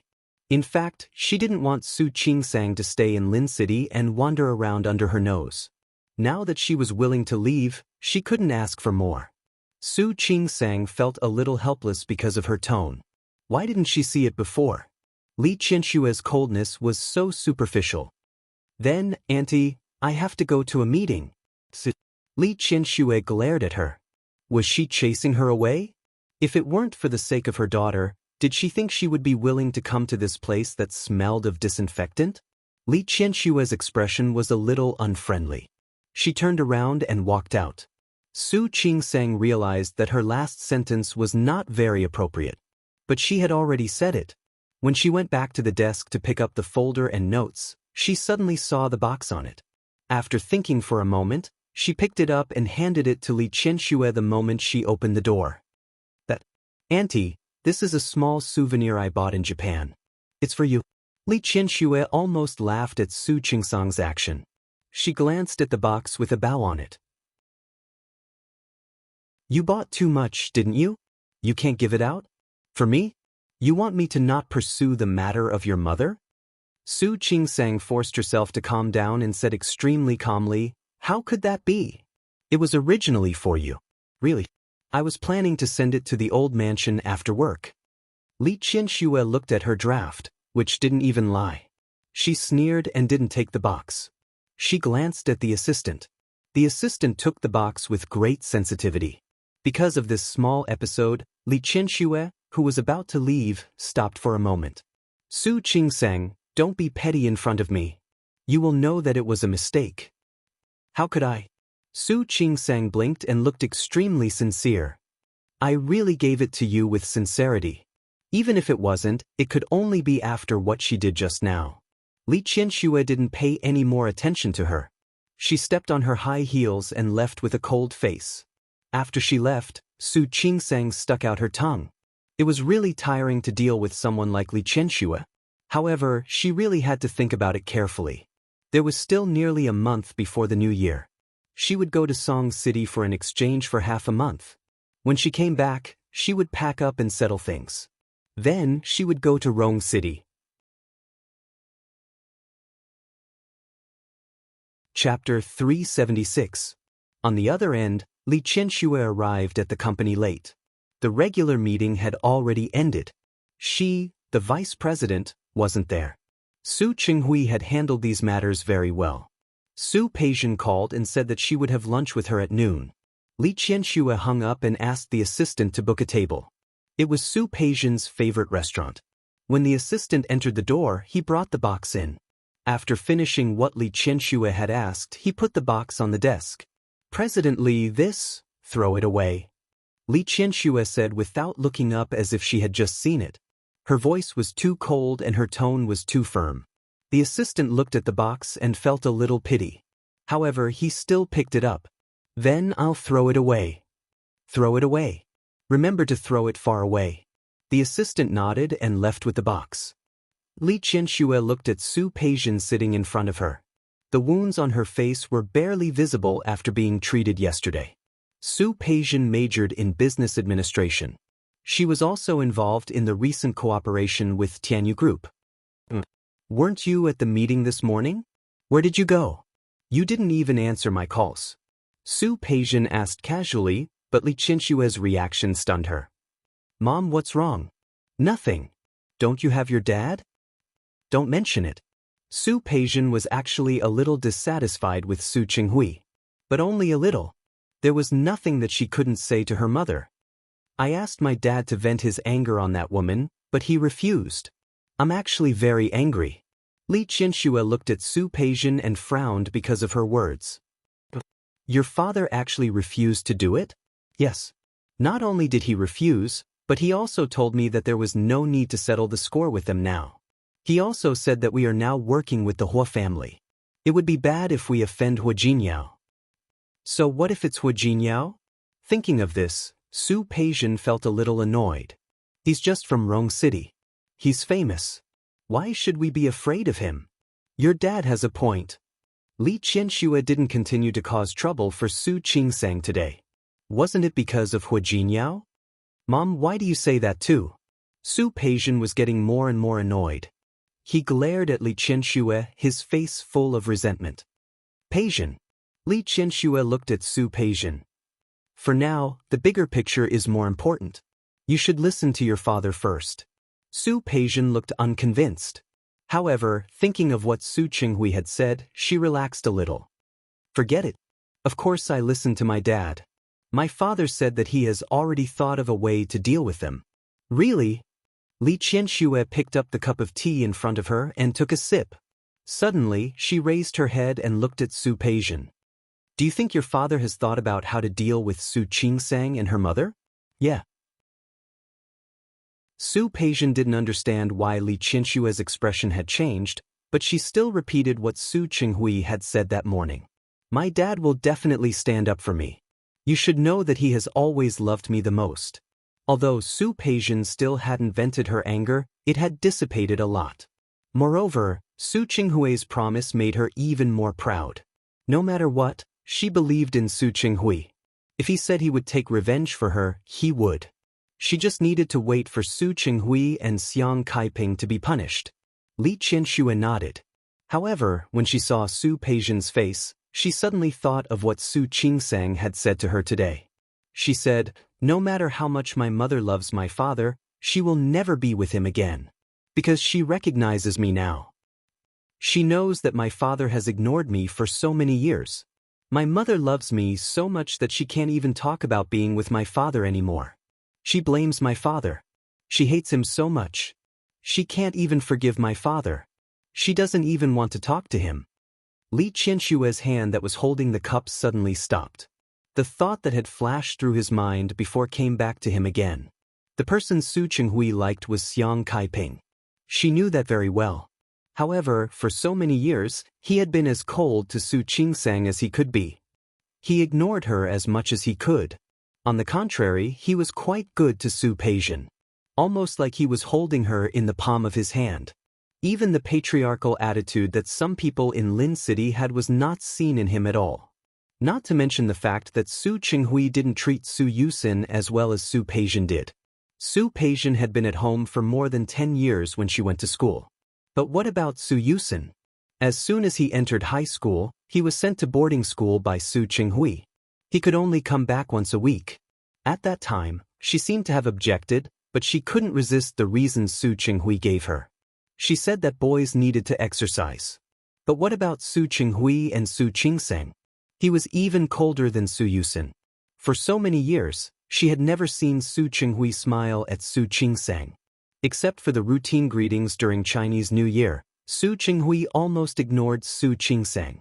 If the person Su Qinghui loved was really Xiang Kaiping, then his reaction to Su Qingsang was a little too strange. At least a little too abnormal. That wasn't the attitude a man should have toward the woman he loved. Instead, it was like he was treating someone unrelated to him. Why did Su Qinghui treat Su Qingsang like this?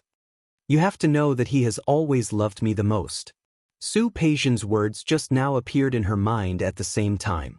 Yes, the person Su Qinghui loved the most was Su Peijian, and the person he disliked the least was Su Qingsang. But thinking about it this way was completely unreasonable.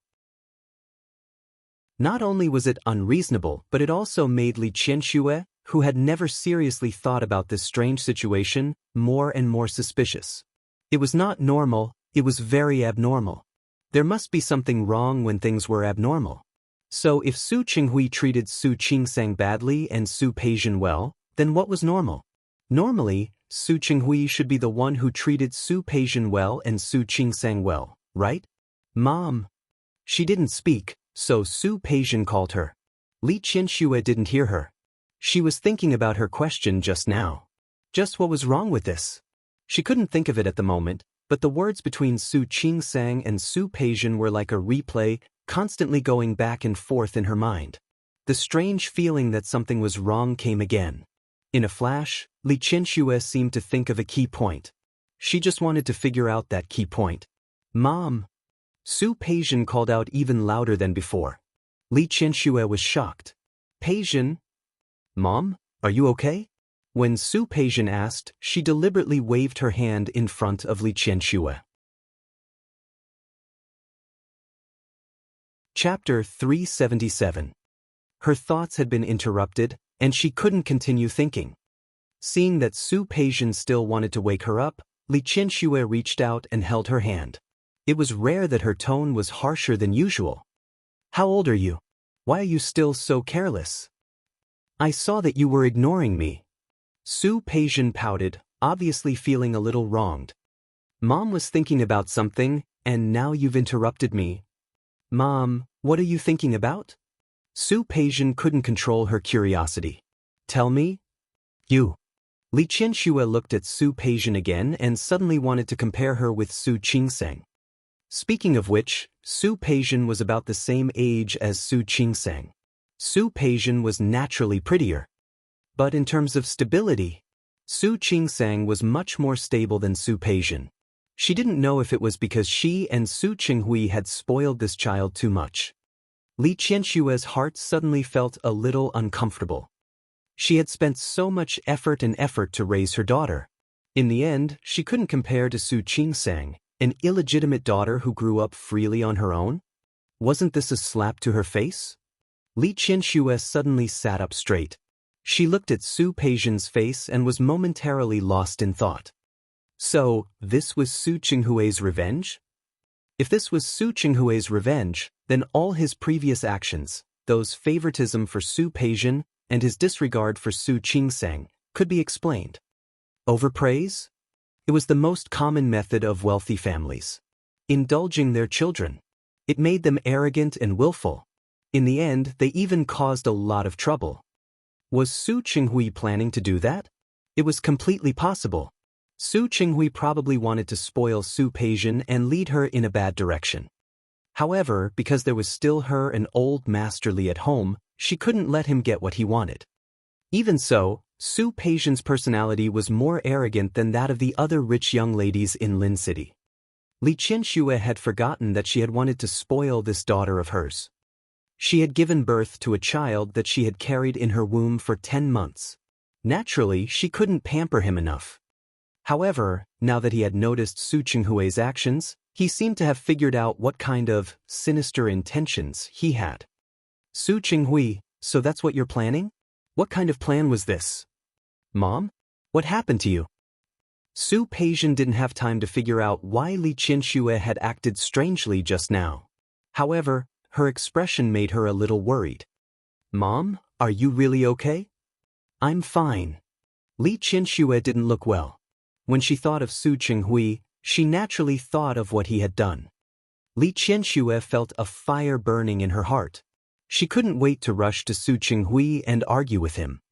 However, Li Qianxue wasn't such an impulsive person. Moreover, she believed that she had seen through Su Qinghui's sinister intentions. How could she argue with him at this time? Peijian. Speaking of which, you're not young anymore. There are some things that I think you should know your limits. Mom. Su Peijian was confused. Just talk about the conflict you had with that woman in Japan last time. I don't believe that you didn't say or do anything. Su Peijian's expression was a little ugly. Mom, why are you talking about me like that? It doesn't matter what I say about you. What matters is that you're mature now and have grown up. You can't deal with your circle of friends and social circles like you deal with business. Take Su Qingseng as an example. She is indeed someone we should avoid provoking now. Then the next time you see her, just ignore her. Of course, if she takes the initiative to bully you, you can naturally fight back. But if you take the initiative to provoke her, it will be easy for people to talk about you. Do you understand what I mean? Li Qianxue said sincerely. In her heart, she really hoped that her daughter could have a good personality and a good future. The engagement with the Chiu family was no longer valid. If Su Peijian wanted to marry better than the Chiu family, or be similar to the Chiu family, she had to restrain her personality. So you mean that I should tolerate Su Qingseng? Let her do what she wants? Why should I? Look at you, you're angry again. I mean, I want you to ignore her. If you ignore her, she won't be able to do anything. Don't you think so? Su Peijian didn't say anything. She looked at Li Qianshue's face. Her words were very similar to Su Qinghui's. She sighed in her heart. I got it. I'll just stay away from her next time. Is that okay? She knew that her daughter was still not convinced. Li Qianxue didn't say anything else. Anyway, Su Peijian would find out in the future. At this time, the waiter began to serve the dishes. Li Qianxue looked at her daughter and talked about the company again. The little bit of displeasure just now disappeared without a trace. The faint thought that she had almost been caught by her in a flash completely disappeared under her daughter's smiling face. However, everything today had become a temporarily hidden fire. She didn't know when it would burn up and illuminate all her doubts. After Su Qingsang came out of the shower, her eyes fell on the box on the dressing table. There was a layer of blue wrapping paper on the outside of the box. This time, there was no tacky bow. It looked simple and clean. This was a gift she specially bought for Su Yusen. However, it wasn't the weekend yet. Su Yusen was still in school.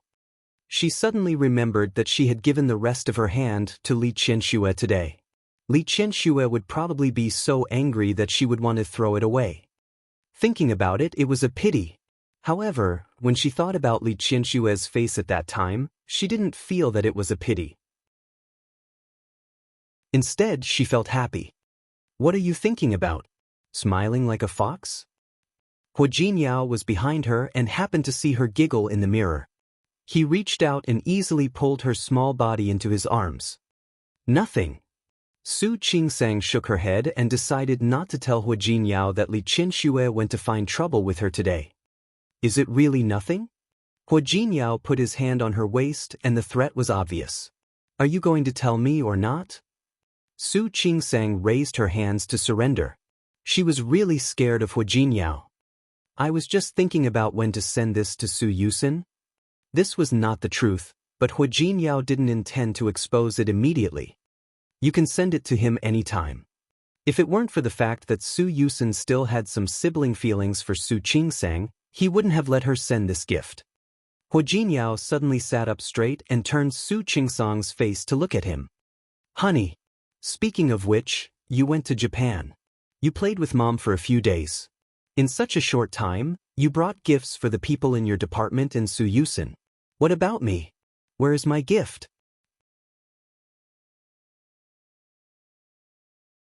Chapter 378.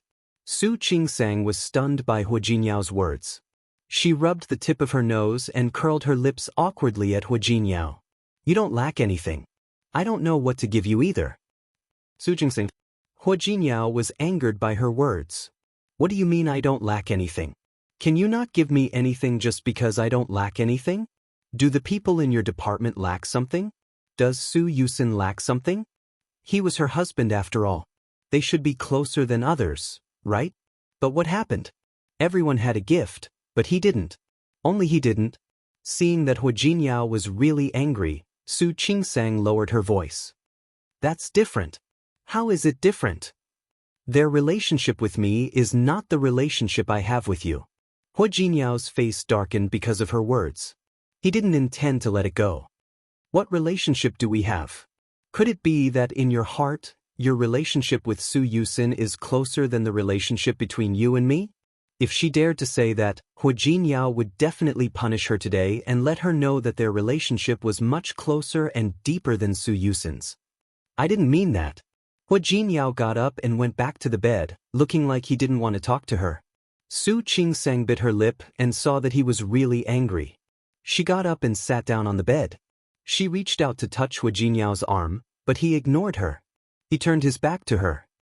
Are you really angry? Yes. Very angry?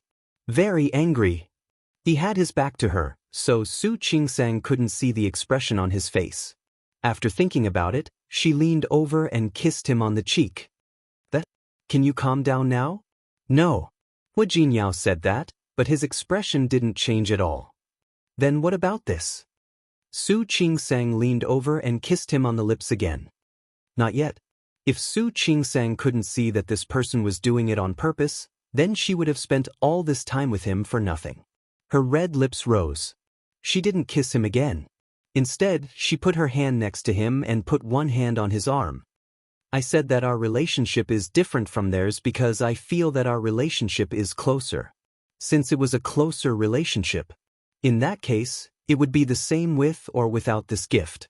But they were different. My relationship with them can be strengthened by gifts. But I don't need it with you.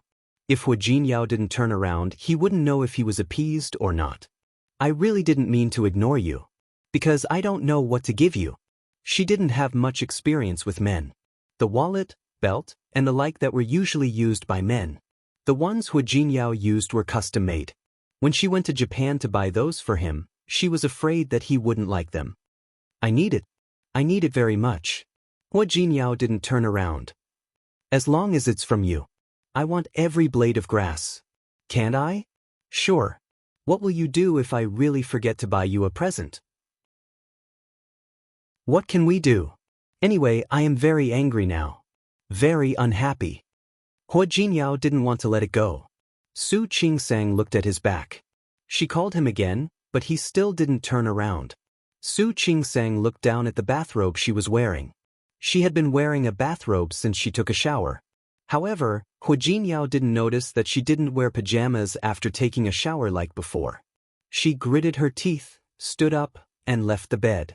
Hu Jinyao was angry with her. After coaxing her for so long, why didn't she coax him a little longer? He was angry. He decided to teach Su Qingsang a good lesson later. Let her know what a husband's power was. No, not just a lesson. He wanted, hearing the rustling sound behind him, that woman still didn't know to come over? Hu Jinyao was angry. It was really infuriating to marry such a wooden wife. He sat up and was about to press Su Qingsang under his body to teach her a lesson, but he was shocked by the scene in front of him. Su Qingsang's bathrobe had been taken off by herself. Her clothes were exposed. That was... Hu Jinyao blinked and looked at Su Qingsang's head. She was dressed as a cat girl and had a pair of cat ears on her head. She was obviously not used to this kind of outfit. She was very uncomfortable and didn't know where to put her hands and feet. Actually, I also prepared a gift for you. It was the first time in Su Qingsang's life that she had done such a thing. She was really embarrassed. My gift is myself. Hu Jinyao, who had always been calm and collected, looked at the cute cat ears on Su Qingsang's head and the fluffy cat tail behind her. Coupled with the outfit she was wearing, he suddenly got off the bed and carried Su Qingsang. This is your gift? Su Qingsang's face was as red as an apple. Her eyes wandered around, but she didn't dare to look at Hu Jinyao. When did you buy it? He didn't believe that she would dare to buy it with Xiang Kaiping accompanying her. Su Qingsang's face became even redder. Not only her face, but her whole body was covered with a layer of red. How could she tell him that she was shopping in Japan? Xiang Kaiping wanted to go to the bathroom, and Yumei took her there. She happened to see the lingerie shop next door, and the shop owner put the kitten outfit on the mannequin outside. Not only kittens, but there were also bunnies, nurses' uniforms, and so on in the shop. She thought of Hu Jinyao, and for some reason she bought 2 sets of lingerie like that. Only this? Hu Jinyao put her on the bed and folded on top of her. Or do you have something else? Yes, there is something else. Su Qingsang's face became even redder. In fact, she had wanted to wear it for him when she came back last night. However, Su Qinghui suddenly appeared yesterday, and she forgot about it. What is it? Hu Jinyao's eyes were hot. He stared at the pair of golden kitten ears on Su Qingsang's head and felt his heart itch. Rabbit ears. Su Qingsang didn't dare to look at Hu Jinyao's face at all.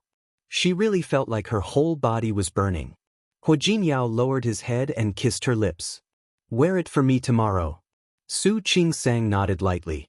Hu Jinyao was satisfied. He kissed her cheek and moved closer to her ear. I like this gift. I like it very much. Su Qingsang was so embarrassed that her body curled up. She wanted to avoid Hu Jinyao's lips, but failed. Then, Hu Jinyao used his actions to prove to her how much he liked this gift. After midnight, Su Qingsang regretted it. She shouldn't have given this gift at all. Because someone obviously liked it too much. He repeated in her ear over and over again how much he loved this gift. Over and over again, he told her how much he liked this gift. Chapter 379. Su Qingsang almost couldn't get up the next day after being disturbed by Hu Jinyao for most of the night. She gritted her teeth and wanted to find the rabbit set and throw it away before washing up. However, she couldn't find it anymore. She blushed. She didn't need to think to know who took it. For a moment, she was angry, annoyed, regretful, and a little expectant. After washing up, she walked out of the room. Xiang Kaiping had already prepared breakfast. Qing sang, "Don't you need to go to work today?" "I need to go to work. I'll go after breakfast." Su Qingsang's waist was a little weak, and she looked a little embarrassed. In the past, she didn't feel it when she lived with Hu Jinyao alone. However, Xiang Kaiping was at home now, and Hu Jinyao still didn't know how to control himself. It made her really uncomfortable. As expected, during breakfast, Xiang Kaiping looked at Su Qingsang and wanted to say something. "Mom, what's wrong?" Su Qingsang thought that something was wrong. She wasn't there yesterday. Su Qinghui and Li Qianxue wouldn't come to trouble her again, would they? Su Qingsang was a little worried. She was afraid that Xiang Kaiping would be at a disadvantage. "Qingsang, don't be angry if I tell you." Xiang Caiping's words made Su Qingsang nervous. Li Qianxue didn't teach her a lesson. Did they really come again? "I know that you and Jinyao are young couples. It's inevitable that you are a little passionate. But you still have to control yourself." Su Qingsang blinked. When she realized what Xiang Kaiping said, she was suddenly embarrassed. "Mom, don't be angry. I'm not blaming you. I just think that you still have to care about your health. Don't you think so?" Xiang Kaiping was an experienced person. She could understand the young people's passion for each other. However, seeing that her daughter's health was obviously not good, she was really worried.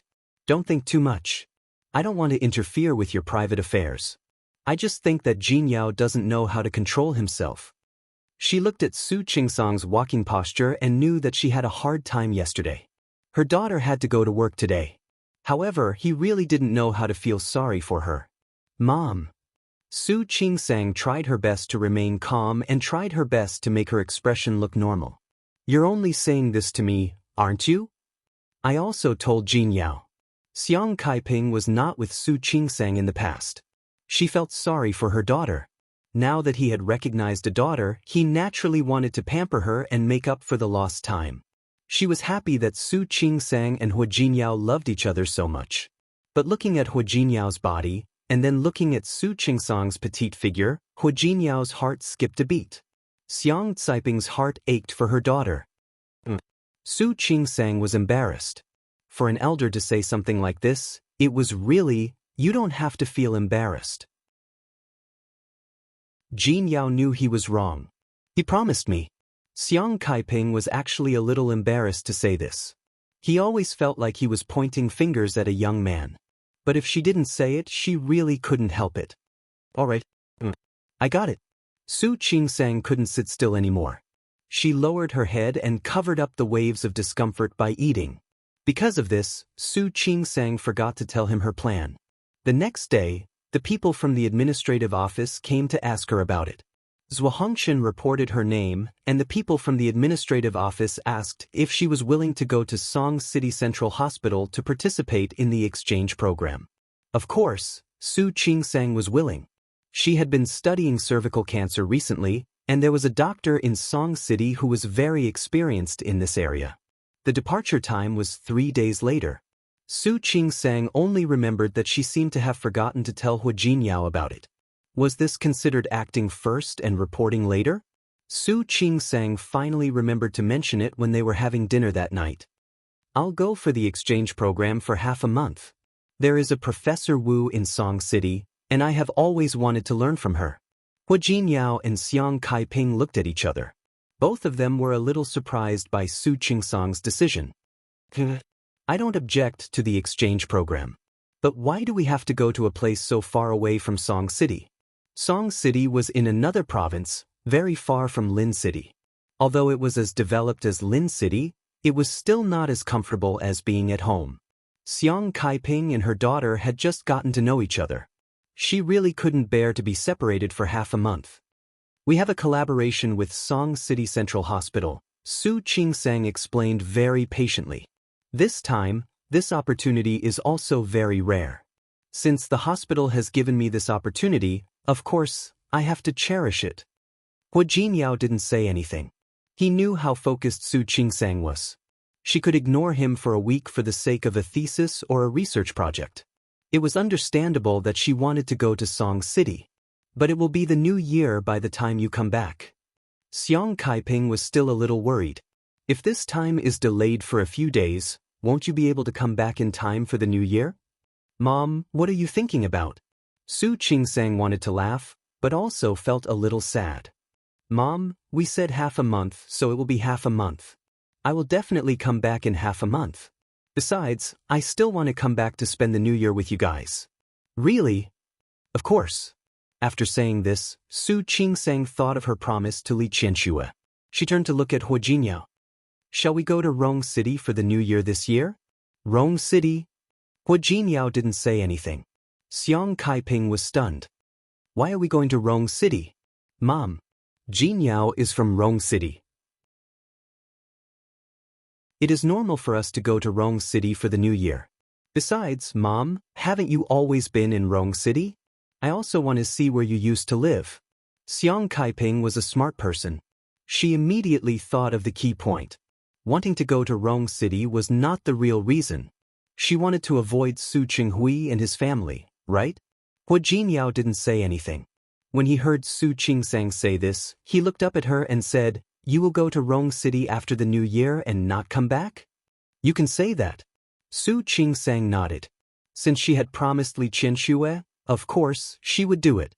She was actually not afraid of a direct confrontation with Li Qianxue, and she didn't believe that Li Qianxue would really dare to do anything to her. After all, she still had Su Qinghui and Hua Jinyao.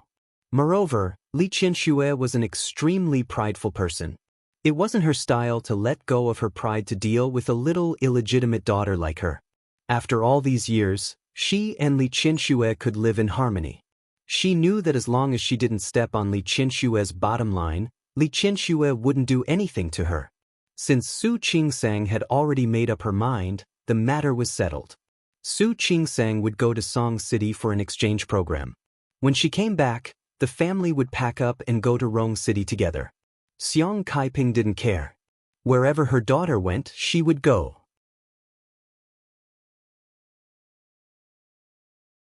Chapter 380. Will you come back later? Xiang Kaiping looked at Su Qingsang. Although she had only lived in this place for less than 2 months, she already felt a little reluctant to leave. Wasn't it nice to be here? Only his daughter and son-in-law, no other outsiders. If he went to Rong City, Hua Jinyao's family must be very rich. By then, would Su Qingsang really be able to handle those interpersonal relationships and things? How could living with her mother-in-law be as comfortable as living with her husband and wife outside? Of course I have to come back. Su Qingsang had some things to pack. He also handed over his work in the hospital. More importantly, if she were to work in a hospital in Rong City, she would need a recommendation letter from the hospital here. She could rely on Hua Jinyao, but she preferred to rely on herself. She believed she had the ability. After dinner, she chatted with Xiang Kaiping for a while. That included where they would stay after they arrived at Rong City. Su Qingsang had already thought of how to settle them down. She was also afraid that Xiang Kaiping would feel uncomfortable. He told her that he would definitely live with her in the future. Only then did Xiang Kaiping feel somewhat relieved. As long as she wasn't living with her mother-in-law, everything was fine. It wasn't that she looked down on her daughter. Indeed, in terms of status, she was much lower than Hua Jinyao. She was also afraid that her daughter would be at a disadvantage. Su Qingsang was touched by Xiang Caiping's concern for her. After comforting her for a long time, she finally felt more at ease. Besides, there was still Hua Jinyao. Hua Jinyao also promised that he would not let Su Qingsang suffer. With his assurance, Xiang Kaiping could only put her mind at ease. The three of them chatted and laughed for a while before Xiang Kaiping dispelled all her worries. As soon as he returned to his room, Hua Jinyao's expression changed. He looked at Su Qingsang, his eyes full of wisdom. "What's wrong with you?" Su Qingsang felt uncomfortable under his gaze. "Why are you looking at me like that?" Hua Jinyao narrowed his eyes and looked at Su Qingsang from head to toe. "Go ahead." "What?" Su Qingsang blinked. She didn't believe that Hua Jinyao could guess it. Did the Su family cause you trouble? Hua Jinyao hit the nail on the head. Su Qingsang almost couldn't hold back her laughter. Nonsense, there's no such thing. Hua Jinyao raised his eyebrows. You weren't this enthusiastic when I asked you to go to Rong City before. I'm just happy that it's almost the new year and I've recognized a mother. Hua Jinyao thought of the Su family members. Your father? Li Qianxue? Or Su Peijian? You're thinking too much. I really didn't. Su Qingsang almost raised 3 fingers to swear. I really didn't. Su Peijian suffered in Japan, so I don't think she'll bother you again. Su Qinghui had been here last time. Besides, he wouldn't go to the extent of finding trouble with you. That is Li Qianxue. Hua Jinyao took a step forward. His deep gaze was sharp and direct. Li Qianxue looked for you? Su Qingsang felt a little helpless. It was really not a good thing to have a husband who was too smart. Why did she come to me? Even if she didn't come to find me, I would still go to Rong City. It really is her. Hua Jinyao had already gotten her answer. He looked Su Qingsang up and down. Did she do it? No. Su Qingsang quickly denied it. I really didn't. Why would a person like her hit me? She didn't hit you? Hua Jinyao didn't believe it. No, why would she look for you? You can't hide the fact that your mother is back. But I don't think your father would tell her. Even if she wanted to look for someone, she would look for your mother. Why did she look for you? Su Qingsang began to feel a headache. Hua Jinyao, you actually don't have to be so smart. Hua Jinyao narrowed his eyes. If you don't tell me, I'll ask our mother directly. Don't. I'm really scared of you. Su Qingsang avoided the topic and didn't say that Li Qianxue hit her. She only said that she did come to find trouble with her, but there were many people in the hospital, and she promised her that she would go to Rong City in the future. That's right. You see, I decided to go to Rong City. Didn't we agree before? I just went a little earlier. As Su Qingsang spoke, she held Hua Jinyao's hand. Don't be angry. She didn't do anything to me. As for taking my mother to Rong City, even if she didn't say it, I would think so. After all, if my mother stayed in Lin City, she would run into my father's family. Hua Jinyao wasn't angry. He stared at the guilty look on her face. You haven't told me why Li Qianxue came to look for you. Su Qingsang's eyes looked around, but she didn't look at Hua Jinyao. She didn't need to tell Hua Jinyao about the conflict with Su Peijian in Japan. Who knows? Maybe she knows that my mother is back. Wife. Hua Jinyao squeezed her palm a little hard. Do you know that you are really a bad liar? Really? Su Qingsang blinked. So I didn't lie. Hua Jinyao looked at her and let go.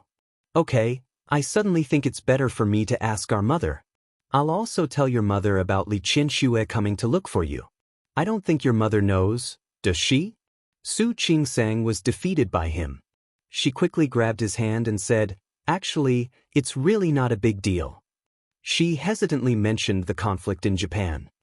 Actually, I wasn't injured, and I didn't suffer any losses. It's just that my mother was too impatient. She slapped Su Peijian in the face. Hua Jinyao's face was a little gloomy. He stared at Su Qingsang's eyes for a long time without saying a word. Su Qingsang begged for mercy. Don't be like this. It's really nothing. She even got slapped in the face. Hua Jinyao still didn't speak. Su Qingsang felt more and more helpless. Look at her. Who dares to hit her since she was a child? My mother has already stood up for me. I didn't suffer any losses from Auntie. So let's just let it go, okay? Hua Jinyao looked at her face and understood what she meant. It was better to avoid trouble. However, she was willing to let it go, but he was not. Holding her hand, Hua Jinyao's voice was very soft. Wife, I hope you understand one thing. You're my wife. She's my wife. If others bully you, it's the same as bullying me. Next time you encounter something like this, don't care who they are. Just hit them back. Hua Jinyao, how could she be so violent? Even if you're at a disadvantage. If you can't beat them, it's okay. Come back and tell me. Su Qingsang looked at his serious eyes and the domineering tone in his words. She wanted to laugh, but also wanted to cry. Are you trying to instigate me to fight outside? No. Hua Jinyao put his arm around her waist. I want to tell you, when you encounter those who don't have eyes, don't be polite and don't be afraid. Don't let others bully you.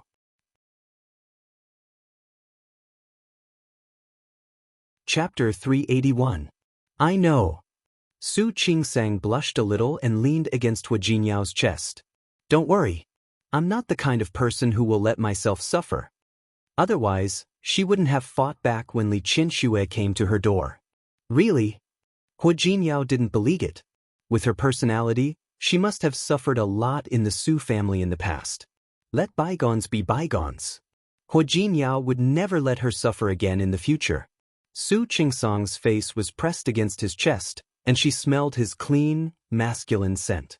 Suddenly she burst into laughter. What are you laughing at? Nothing. Su Qingsang thought of Li Qinshue's angry look yesterday. Actually, I fought back yesterday. She just didn't fight back clearly. Meeting Hua Jinyao's probing gaze, she told him about the gift she casually gave yesterday. She smiled a little proudly, like a little fox who had done something bad. She probably hasn't received such a casual gift in her life. Hua Jinyao imagined Li Qinshue's expression at that time and looked at Su Qingsang, who was laughing openly. He reached out and pinched her cheek. You also think it's funny, right? Su Qingsang stuck out her tongue. Can you not be angry now? He wasn't angry. He was just not happy that she was hiding something from him. Hua Jinyao's voice was very soft as he held her up. Still angry, very angry. If you want to, I won't be angry. Why don't you do something that won't make me angry? The pride on Su Qingsang's face suddenly disappeared. There's no need. What do you think? Hua Jinyao didn't intend to let her go just like that. The kitten has worn it. The bunny hasn't worn it yet. Try it today. Don't. Su Qingsang suddenly chickened out. My waist is still weak. Hua Jinyao glared at her and looked a little disgusted. You're so useless. It's not that I'm useless. The moment Su Qingsang's body hit the bed, her tone quickened. It's that you're too useful. Hua Jinyao supported his body with one hand and looked at Su Qingsang's pleading face. He thought of this morning. Xiang Kaiping asked him to control himself and said that Su Qingsang's body was weak and couldn't take it. Are you really tired? I'm really tired. Su Qingsang bit her lip and put on a look of negotiation. How about tomorrow? Hua Jinyao looked at her and didn't continue. Turning over, he lay down beside her. Su Qingsang was relieved. She couldn't help but look at him again and found that he was also looking at her. His eyes were deep and spirited, like the stars in the night sky. Su Qingsang had to admit that no matter how many times she saw him, she would always be captivated by his handsomeness. She propped her hand up, leaned over and kissed his eyes. Hua Jinyao lowered his voice. Don't seduce me. Otherwise, I won't be able to keep my promise. Su Qingsang stopped talking, made a zipping gesture, and quickly slipped down from the other side of the bed. I'm going to shower. Looking at the closed door of the bathroom, Hua Jinyao still had a fire burning in his body, but it had subsided a lot. He thought about what Su Qingsang had said. It was good to go to Rong City. Since there was still more than half a month's time, he could take advantage of this opportunity to arrange things here. He believed that if they were going back to Rong City, Grandpa would be very happy, right? Su Qingsang decided to go to Song City for the exchange program. There were also a lot of things to pack. The hospital let them go home one day in advance to pack their things. The plane to Song City was at 10 o'clock the next morning. They could go to the airport by themselves or go to the hospital. The hospital car would take them there. Su Qingsang was gone for half a month. Hua Jinyao, who had considerately let her rest for the night yesterday, didn't intend to endure it anymore today. He only let Su Qingsang go after torturing her for a long time. The next day, Su Qingsang couldn't open her eyes. It was Hua Jinyao who carried her. He knew that he had gone a little overboard yesterday. He carried her into the bathroom and helped her to wash up. Xiang Kaiping stood in the living room and watched Su Qingsang walk out with her suitcase in her hand. She wanted to say something but stopped. If Su Qingsang wasn't going for the exchange program, she would have followed her. I'm leaving. Did you bring enough clothes? Did you bring everything? How's the weather over there? Did you put an umbrella in your bag? What if it snows? Su Qingsang put her hand on her forehead. I brought enough. Song City is hotter than Lin City. I brought my umbrella. It won't snow over there. Don't worry. That's good, that's good. Xiang Kaiping was still worried. Take good care of yourself when you get there. Don't be too busy. No matter how hard I work, my health is more important. For so many years, Su Qingsang had always been alone, whether she was studying or going out. After marrying Hua Jinyao, he had become a person who did more than he said. This was the first time someone had nagged her about what she should pay attention to when she went out. She couldn't help but give Xiang Kaiping a hug. I'm not a kid anymore. Don't worry. I will take good care of myself. That's good. That's good. Xiang Kaiping repeated this sentence over and over again. He felt conflicted and gratified at the same time. Su Qingsang knew that if she wasn't at home, Xiang Caiping's imagination would run wild. It was better to find something for her to do. Didn't you say you knew how to make bacon and sausages? I think the weather in Lin City is quite good these days. If you have nothing to do, why don't you make something delicious? When I come back. Okay. Xiang Kaiping seemed to be suddenly energized. I know how to make bacon and sausages. I even know how to make beef jerky. If you like it, I'll make more. That's great. Su Qingsang blinked at Hua Jinyao as she spoke. Jinyao likes it very much too. Thank you. It's not hard at all. Xiang Kaiping wanted to do something for her daughter. How could she feel that it was hard? After sending Su Qingsang off, she began to think about what ingredients she wanted to buy. Speaking of which, she hadn't done it for many years. She was a little worried that she couldn't do it. Hua Jinyao helped Su Qingsang carry her luggage into the car and closed the door for her. Before starting the car, he glanced at her. You asked so much in one go. Aren't you afraid that your mother will tire herself out? Don't worry. She can't stay idle. I've already calculated everything. When I come back, she'll be almost done. Hua Jinyao smiled and reached out to rub the top of her head. Right? What do you mean by my mother? Isn't my mother your mother? Besides, my mother is tired.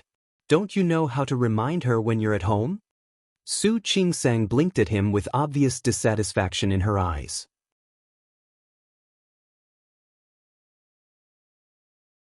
Chapter 382. That's more like it. Su Qingsang smiled. When she smiled, the corners of her eyes were tinged with joy. Her facial features, which could only be considered beautiful, were particularly dazzling at this time. Hua Jinyao leaned over and kissed her on the cheek. Remember to miss me. Su Qingsang blinked and said, We'll see. I miss you whenever I have time. If I don't have time, I won't think about it. Hua Jinyao stepped on the accelerator, glanced at her, and said calmly, Don't worry. I have a way to make you miss me every day. Su Qingsang snorted with a look of disbelief. However, he couldn't hide the smile on his face. The winter sun outside the car window was just right. She stretched out her hand and watched as the light shone on her hand, dyeing it with a layer of gold. This kind of life was really good and blissful. She had a man she liked as her husband and a mother who loved her dearly. If she could, she really wanted to be happy like this forever. She thought, I should be happy forever, right? Su Qingsang didn't know until she got on the plane. Other than her, Zhuo Hongshan was also among the doctors participating in the exchange. When she got on the plane and saw Zhuo Hongshan, her first reaction was to thank Hua Jinyao for not knowing. Her second reaction was, would Hua Jinyao be angry if he found out? It couldn't be, right? Even if he wanted to be angry. She's on the plane. That was it. Junior sister, you've come? When Zhuo Hongshan saw Su Qingsang, he stood up and extended his hand to her. Come, I'll help you put your luggage on it. Thank you, senior brother Zhuo. You're welcome. Zhuo Hongshan was a man, so he easily picked up Su Qingsang's luggage and put it on the floor. Did you not rest well? The moment Su Qingsang sat down, she realized that not only was Zhuo Hongshan there, but the two of them were sitting together. Was this really not arranged by Zhuo Hongshan? As if sensing her confusion, Zhuo Hongchen took the initiative to explain. When I found out about the exchange program, the first thing I did was to inform the administration and recommend you. Maybe it's because of this that our positions are together.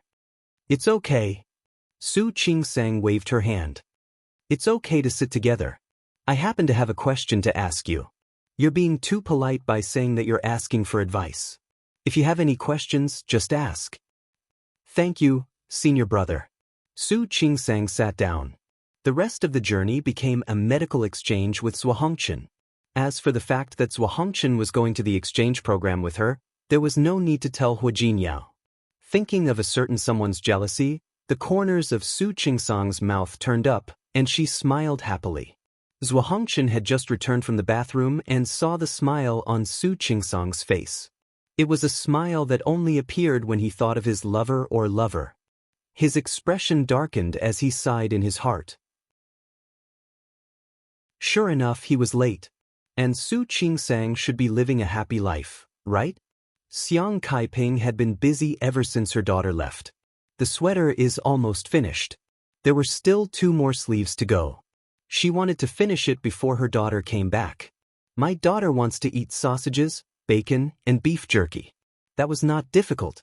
The weather in Lin City was good these days. She had already decided the sausage first. Hu Jinyao noticed that Xiang Kaiping seemed to be more energetic every day since she had something to do. The little impact caused by Su Qinghui's appearance seemed to have disappeared. He could not help but feel that no one knew their mother better than their daughter. Su Qingsang and Xiang Kaiping had been mother and daughter for less than 2 months, but the mother-daughter relationship was already very deep. With the heart to busy herself for her daughter, he did not have to worry about Xiang Kaiping being bored. When he told Su Qingsang about this, she was half guilty and half touched. She really just said it casually, but Xiang Caiping's positive attitude made her a little speechless. She secretly decided that when she returned to Lin City, she would treat Xiang Kaiping better. She had to treat her better. Xiang Kaiping treated Su Qingsang well, not because she wanted her to return the favor. She wanted to make up for the motherly love that had been missing for so many years. For the next week or so, Xiang Kaiping cured sausages, bacon, and beef jerky, which were the special New Year products of Lin City. She also helped Su Qingsang knit the remaining 2 sleeves of the sweater. The white sweater looked very clean and refreshing. Xiang Kaiping also knitted a few mulberry leaves on the front of the sweater, and the crisscrossed lines looked very delicate. Xiang Kaiping finished knitting, but felt that something was missing. The sweater was not high-collared, and she was afraid that it would be cold when she went to Rong City. After thinking about it, Xiang Kaiping decided to buy some wool tomorrow and knit a scarf for Su Qingsang. Not only could she knit it for Su Qingsang, she could also give one to Hu Jinyao. During this period of time, Hu Jinyao had also been taking good care of her. Xiang Kaiping was not an ungrateful person. Hu Jinyao was very good to Su Qingsang, and he was also very good to her. She now not only treated Su Qingsang as her daughter, but also Hu Jinyao as her son-in-law. Knitting a scarf was easier, so she did it immediately. Xiang Kaiping went out early the next day. She went to buy wool. Lin City had changed a lot in more than 20 years. If Su Qingsang had not taken her to many places before, Xiang Kaiping might not have been able to recognize it. Xiang Kaiping planned to go home after buying the wool. When she passed by a very famous shopping mall in Lin City, she suddenly stopped in her tracks. She saw a rather luxurious jade shop next to the mall, and there was an exhibition in the window of the shop. It was a jade Buddha. Men wore guanyin, and women wore Buddha. He recalled that his daughter was always in contact with patients and pregnant women in the hospital every day. He also had to run here and there to communicate with them. She wanted to buy this jade Buddha as a gift for her daughter. He entered the room. The shop was very big, and all the jade ornaments were arranged into several counters according to their types. There were jade bracelets, jade pendants, and jade ornaments.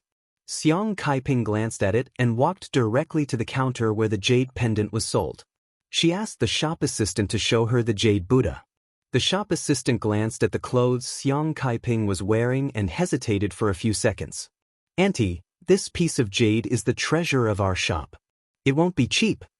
Xiang Kaiping looked at the shop assistant from head to toe. However, he didn't get angry. Miss, I'm old enough to be your mother.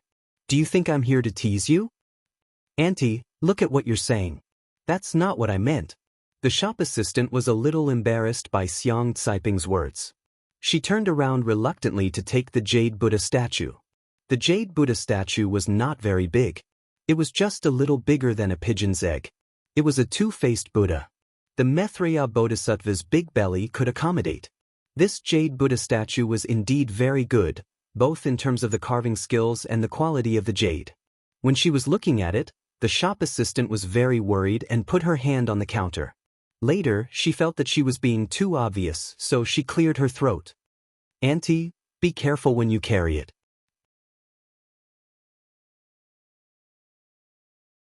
Chapter 383. The shop assistant was surprised to see that Xiang Kaiping was serious. Auntie, this piece of jade is an old pit jade. It's the king of jade in Myanmar. Back then, this jade, little girl, just tell me how much it is. Auntie, the price of this jade is 550,000 yuan.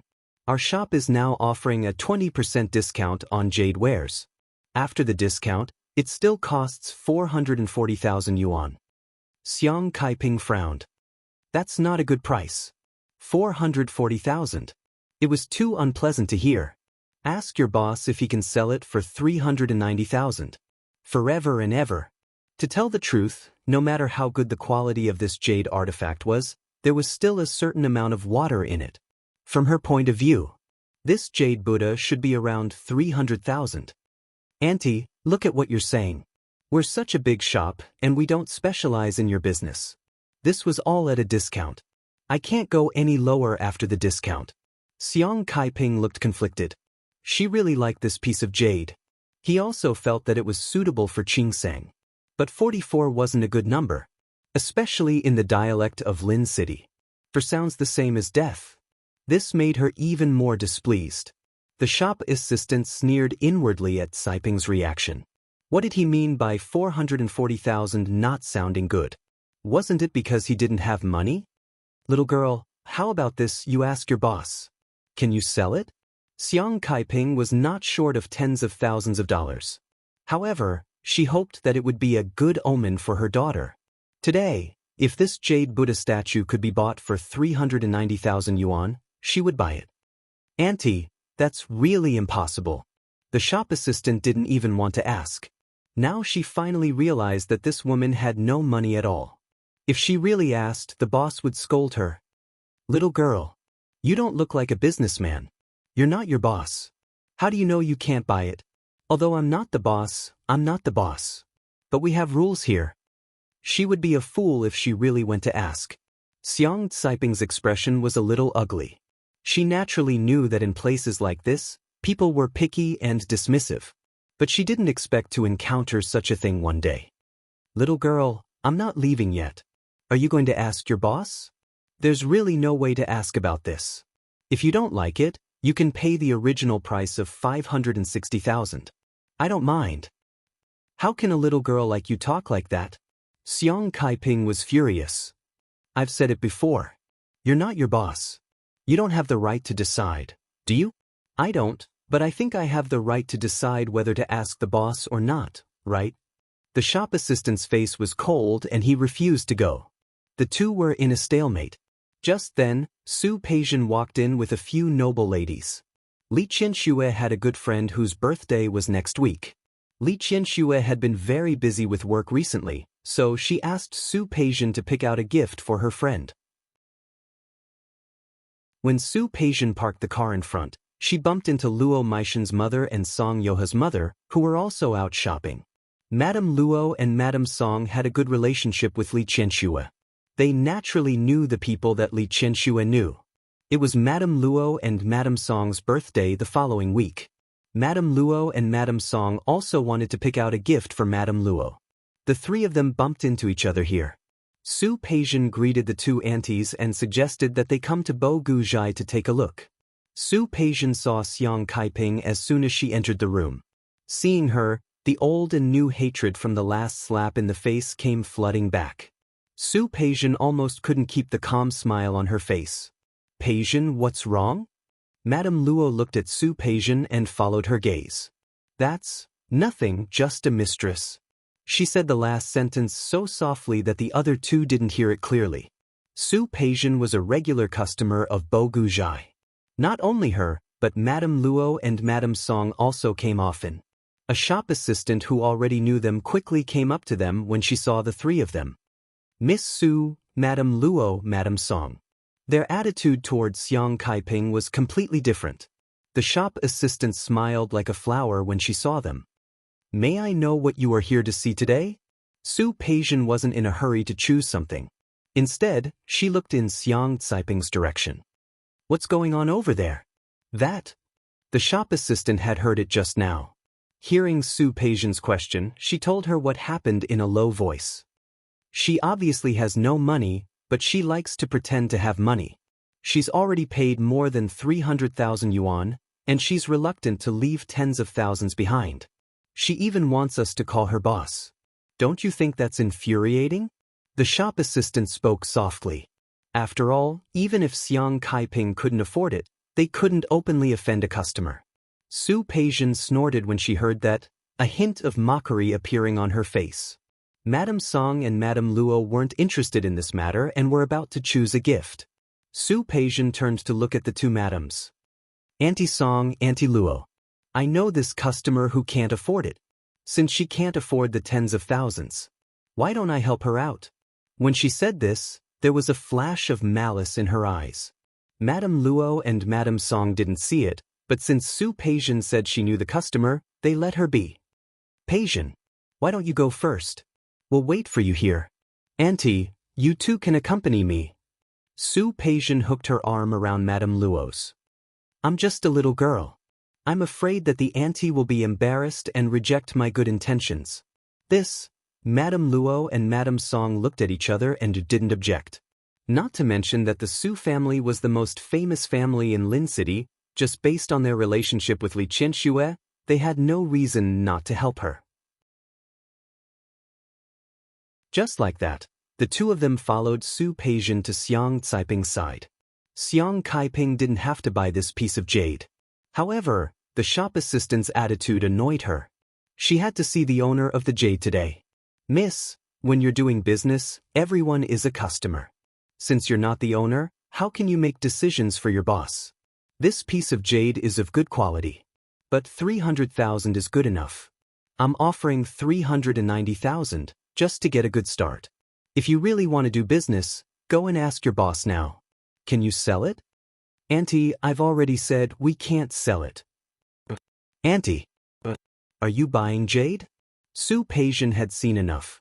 She took a few steps forward and stood next to Xiang Kaiping. She obviously didn't like Xiang Kaiping, but she still called her affectionately. It was as if they knew each other very well. What's going on? When Xiang Kaiping saw Su Peijian, she was a little unhappy. She took a step back, and her attitude was defensive and distant. Miss Su, this has nothing to do with you. Please step aside.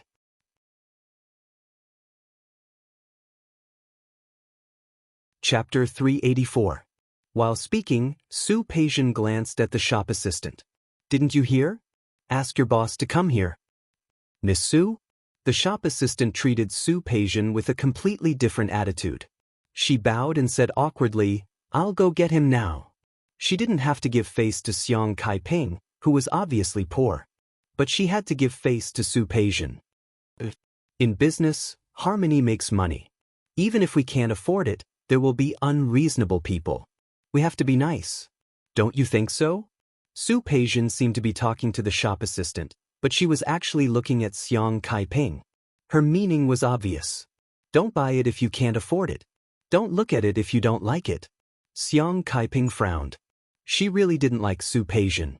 Not only did she dislike her, but she also hated the girl when she thought of how Su Peijian had bullied Su Qingsang all these years.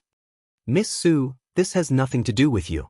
It has nothing to do with me, but Su Qingsang and I are sisters. I should care about her mother, don't you think? Was she here to watch the show? Xiang Kaiping didn't believe that Su Peijian would be so kind. Auntie, actually, if you really can't afford it, it's okay. I'll buy it for you. After all, I don't care about a few 100,000 yuan. Su Peijian said it casually, as if a few 100,000 yuan was just a few dozen yuan. Xiang Kaiping didn't like Su Peijian's attitude. In fact, she didn't understand. How could a gentleman like Su Chenghui have a daughter like that? No need. I can afford it. Really? Su Peijian didn't believe it. In her opinion, even if Hu Jinyao was rich, he wouldn't spend it on Xiang Kaiping. Xiang Kaiping, on the other hand, came from an ordinary family. It was impossible for her to be rich. How could she afford a jade pendant that was worth a few 100,000 yuan? Was that a joke? Auntie, are you sure? It's better not to be so prideful. Su Peijian turned to look at the jade Buddha. She had good taste. She looked up at the shop assistant and asked, "How much did you say it was?" "Miss Su, the original price of this jade is 550,000. For the new year, we are offering a 20% discount on all jade wares. After the 20% discount, it will be 440,000 yuan. 440,000. Su Peijian nodded and glanced at the jade Buddha statue. It's not expensive. Andy, I'll see you off. There's no need. I don't want it. Xiang Kaiping had been in the mood to pick out a gift for her daughter. There was nothing left now. She turned to leave, but Su Peijian stepped forward and blocked her way. Auntie, don't be in such a hurry to leave. I already said that I bought it for you. Why are you leaving? Get out of my way. Xiang Kaiping looked at Su Peijian. Her expression had already darkened. Take a look. As Su Peijian spoke, she glanced at Madame Luo and Madame Song. I'm doing this out of kindness. Look, this gift can't even be given away. Don't you think it's strange? If Madame Luo and Madame Song still couldn't tell that Su Peijian and Xiang Kaiping weren't on good terms, they would have lived for so many years in vain. Madame Luo rolled her eyes and stepped forward to stand next to Xiang Kaiping. Madame, Peijian is a good girl. Since she said that she would give it to you, you should just accept it. Yes. Madame Song also stepped forward and stood on the other side of Xiang Kaiping. I think it's rare for you to see a piece of jade like this in your life. That was really unpleasant to hear. Xiang Kaiping was being held by two people, one on the left and one on the right. Her expression was already quite unpleasant. Su Peijian, what do you mean by this? Annie, look, why are you so nervous? I've told you everything. What if you can't afford this jade pendant? I'll buy it for you. I'm doing my best for Qingsang. Su Peijian suddenly looked at Xiang Kaiping. Alright, why didn't Qingsang go shopping with you? Could it be that she didn't want to? Then I'll have to talk to her later. Don't go looking for her. From Xiang Caiping's point of view, her daughter was the best. Stay away from her. Su Peijian's expression was a little ugly. She stood there and glared at Xiang Kaiping. She felt that this woman was really annoying. Andy, look, that's not right. I'm Qingsang's sister. How can I stay away from her? Madame Luo and Madame Song heard this and understood everything. The two of them looked at each other and saw a hint of understanding in each other's eyes. Back then, Li Qianxue disregarded her status and married a poor boy. That was a well-known joke in the upper class. What was even more ridiculous was that the poor boy had a childhood sweetheart. That childhood sweetheart even gave birth to an illegitimate daughter for the poor boy. This matter had almost spread throughout the upper class of Lin City. Now, looking at Su Peijian's attitude, this woman was Su Chenghui's mistress back then? Madame Luo and Madame Song looked at each other and understood the meaning in each other's eyes. It was normal for the mistress to be at odds with the legal wife. They just didn't know what this mistress had done to annoy the eldest daughter of the Su family. Madame Luo and Madame Song were both smart people. Even if they had never been in the business world, they knew that their husbands usually interacted with people, and they were quite familiar with the situation in Lin City. Since Su Peijian wanted to vent her anger, they naturally had to help her vent her anger. On the other end, Xiang Kaiping heard Su Peijian's words. Not only did her expression not relax, but it also became even uglier. Qingsang doesn't have a sister like you. Don't try to make connections. Of course, Su Peijian didn't want to acknowledge Su Qingsang as a sister. However, not wanting to acknowledge her was different from Xiang Caiping's direct words. Auntie, I don't think you have the right to decide for Qingsang whether to acknowledge me or not. After all, my relationship with Qingsang is not something you can deny just because you want to. Xiang Kaiping stood still and looked at Madame Luo and Madame Song. She frowned slightly. Move aside. The boss isn't here yet. Don't rush. Su Peijian glanced at the shop assistant. Is your boss so arrogant now? I'm here with Auntie Luo and Auntie Song. Can't he come and greet us? Miss Su, what are you talking about? The boss is coming. As they spoke, a lean middle-aged man walked out from behind. I was wondering who it was. So it's Miss Su. And Madame Luo and Madame Song. Let me know if you need anything. I'll just bring it to your door. The boss had been in the jade business in Lin City for a long time and was quite familiar with Su Qinghui. He was more willing to give face to old Masterly. You're tuning in to the Passion Pages YouTube channel. We're so grateful for your support, and don't forget to subscribe to join us on this incredible journey through captivating stories. Your generosity through donations truly makes a world of difference, as it's the primary source of revenue that allows me to expand and enhance this channel for you. Thank you from the bottom of my heart for being a part of this adventure.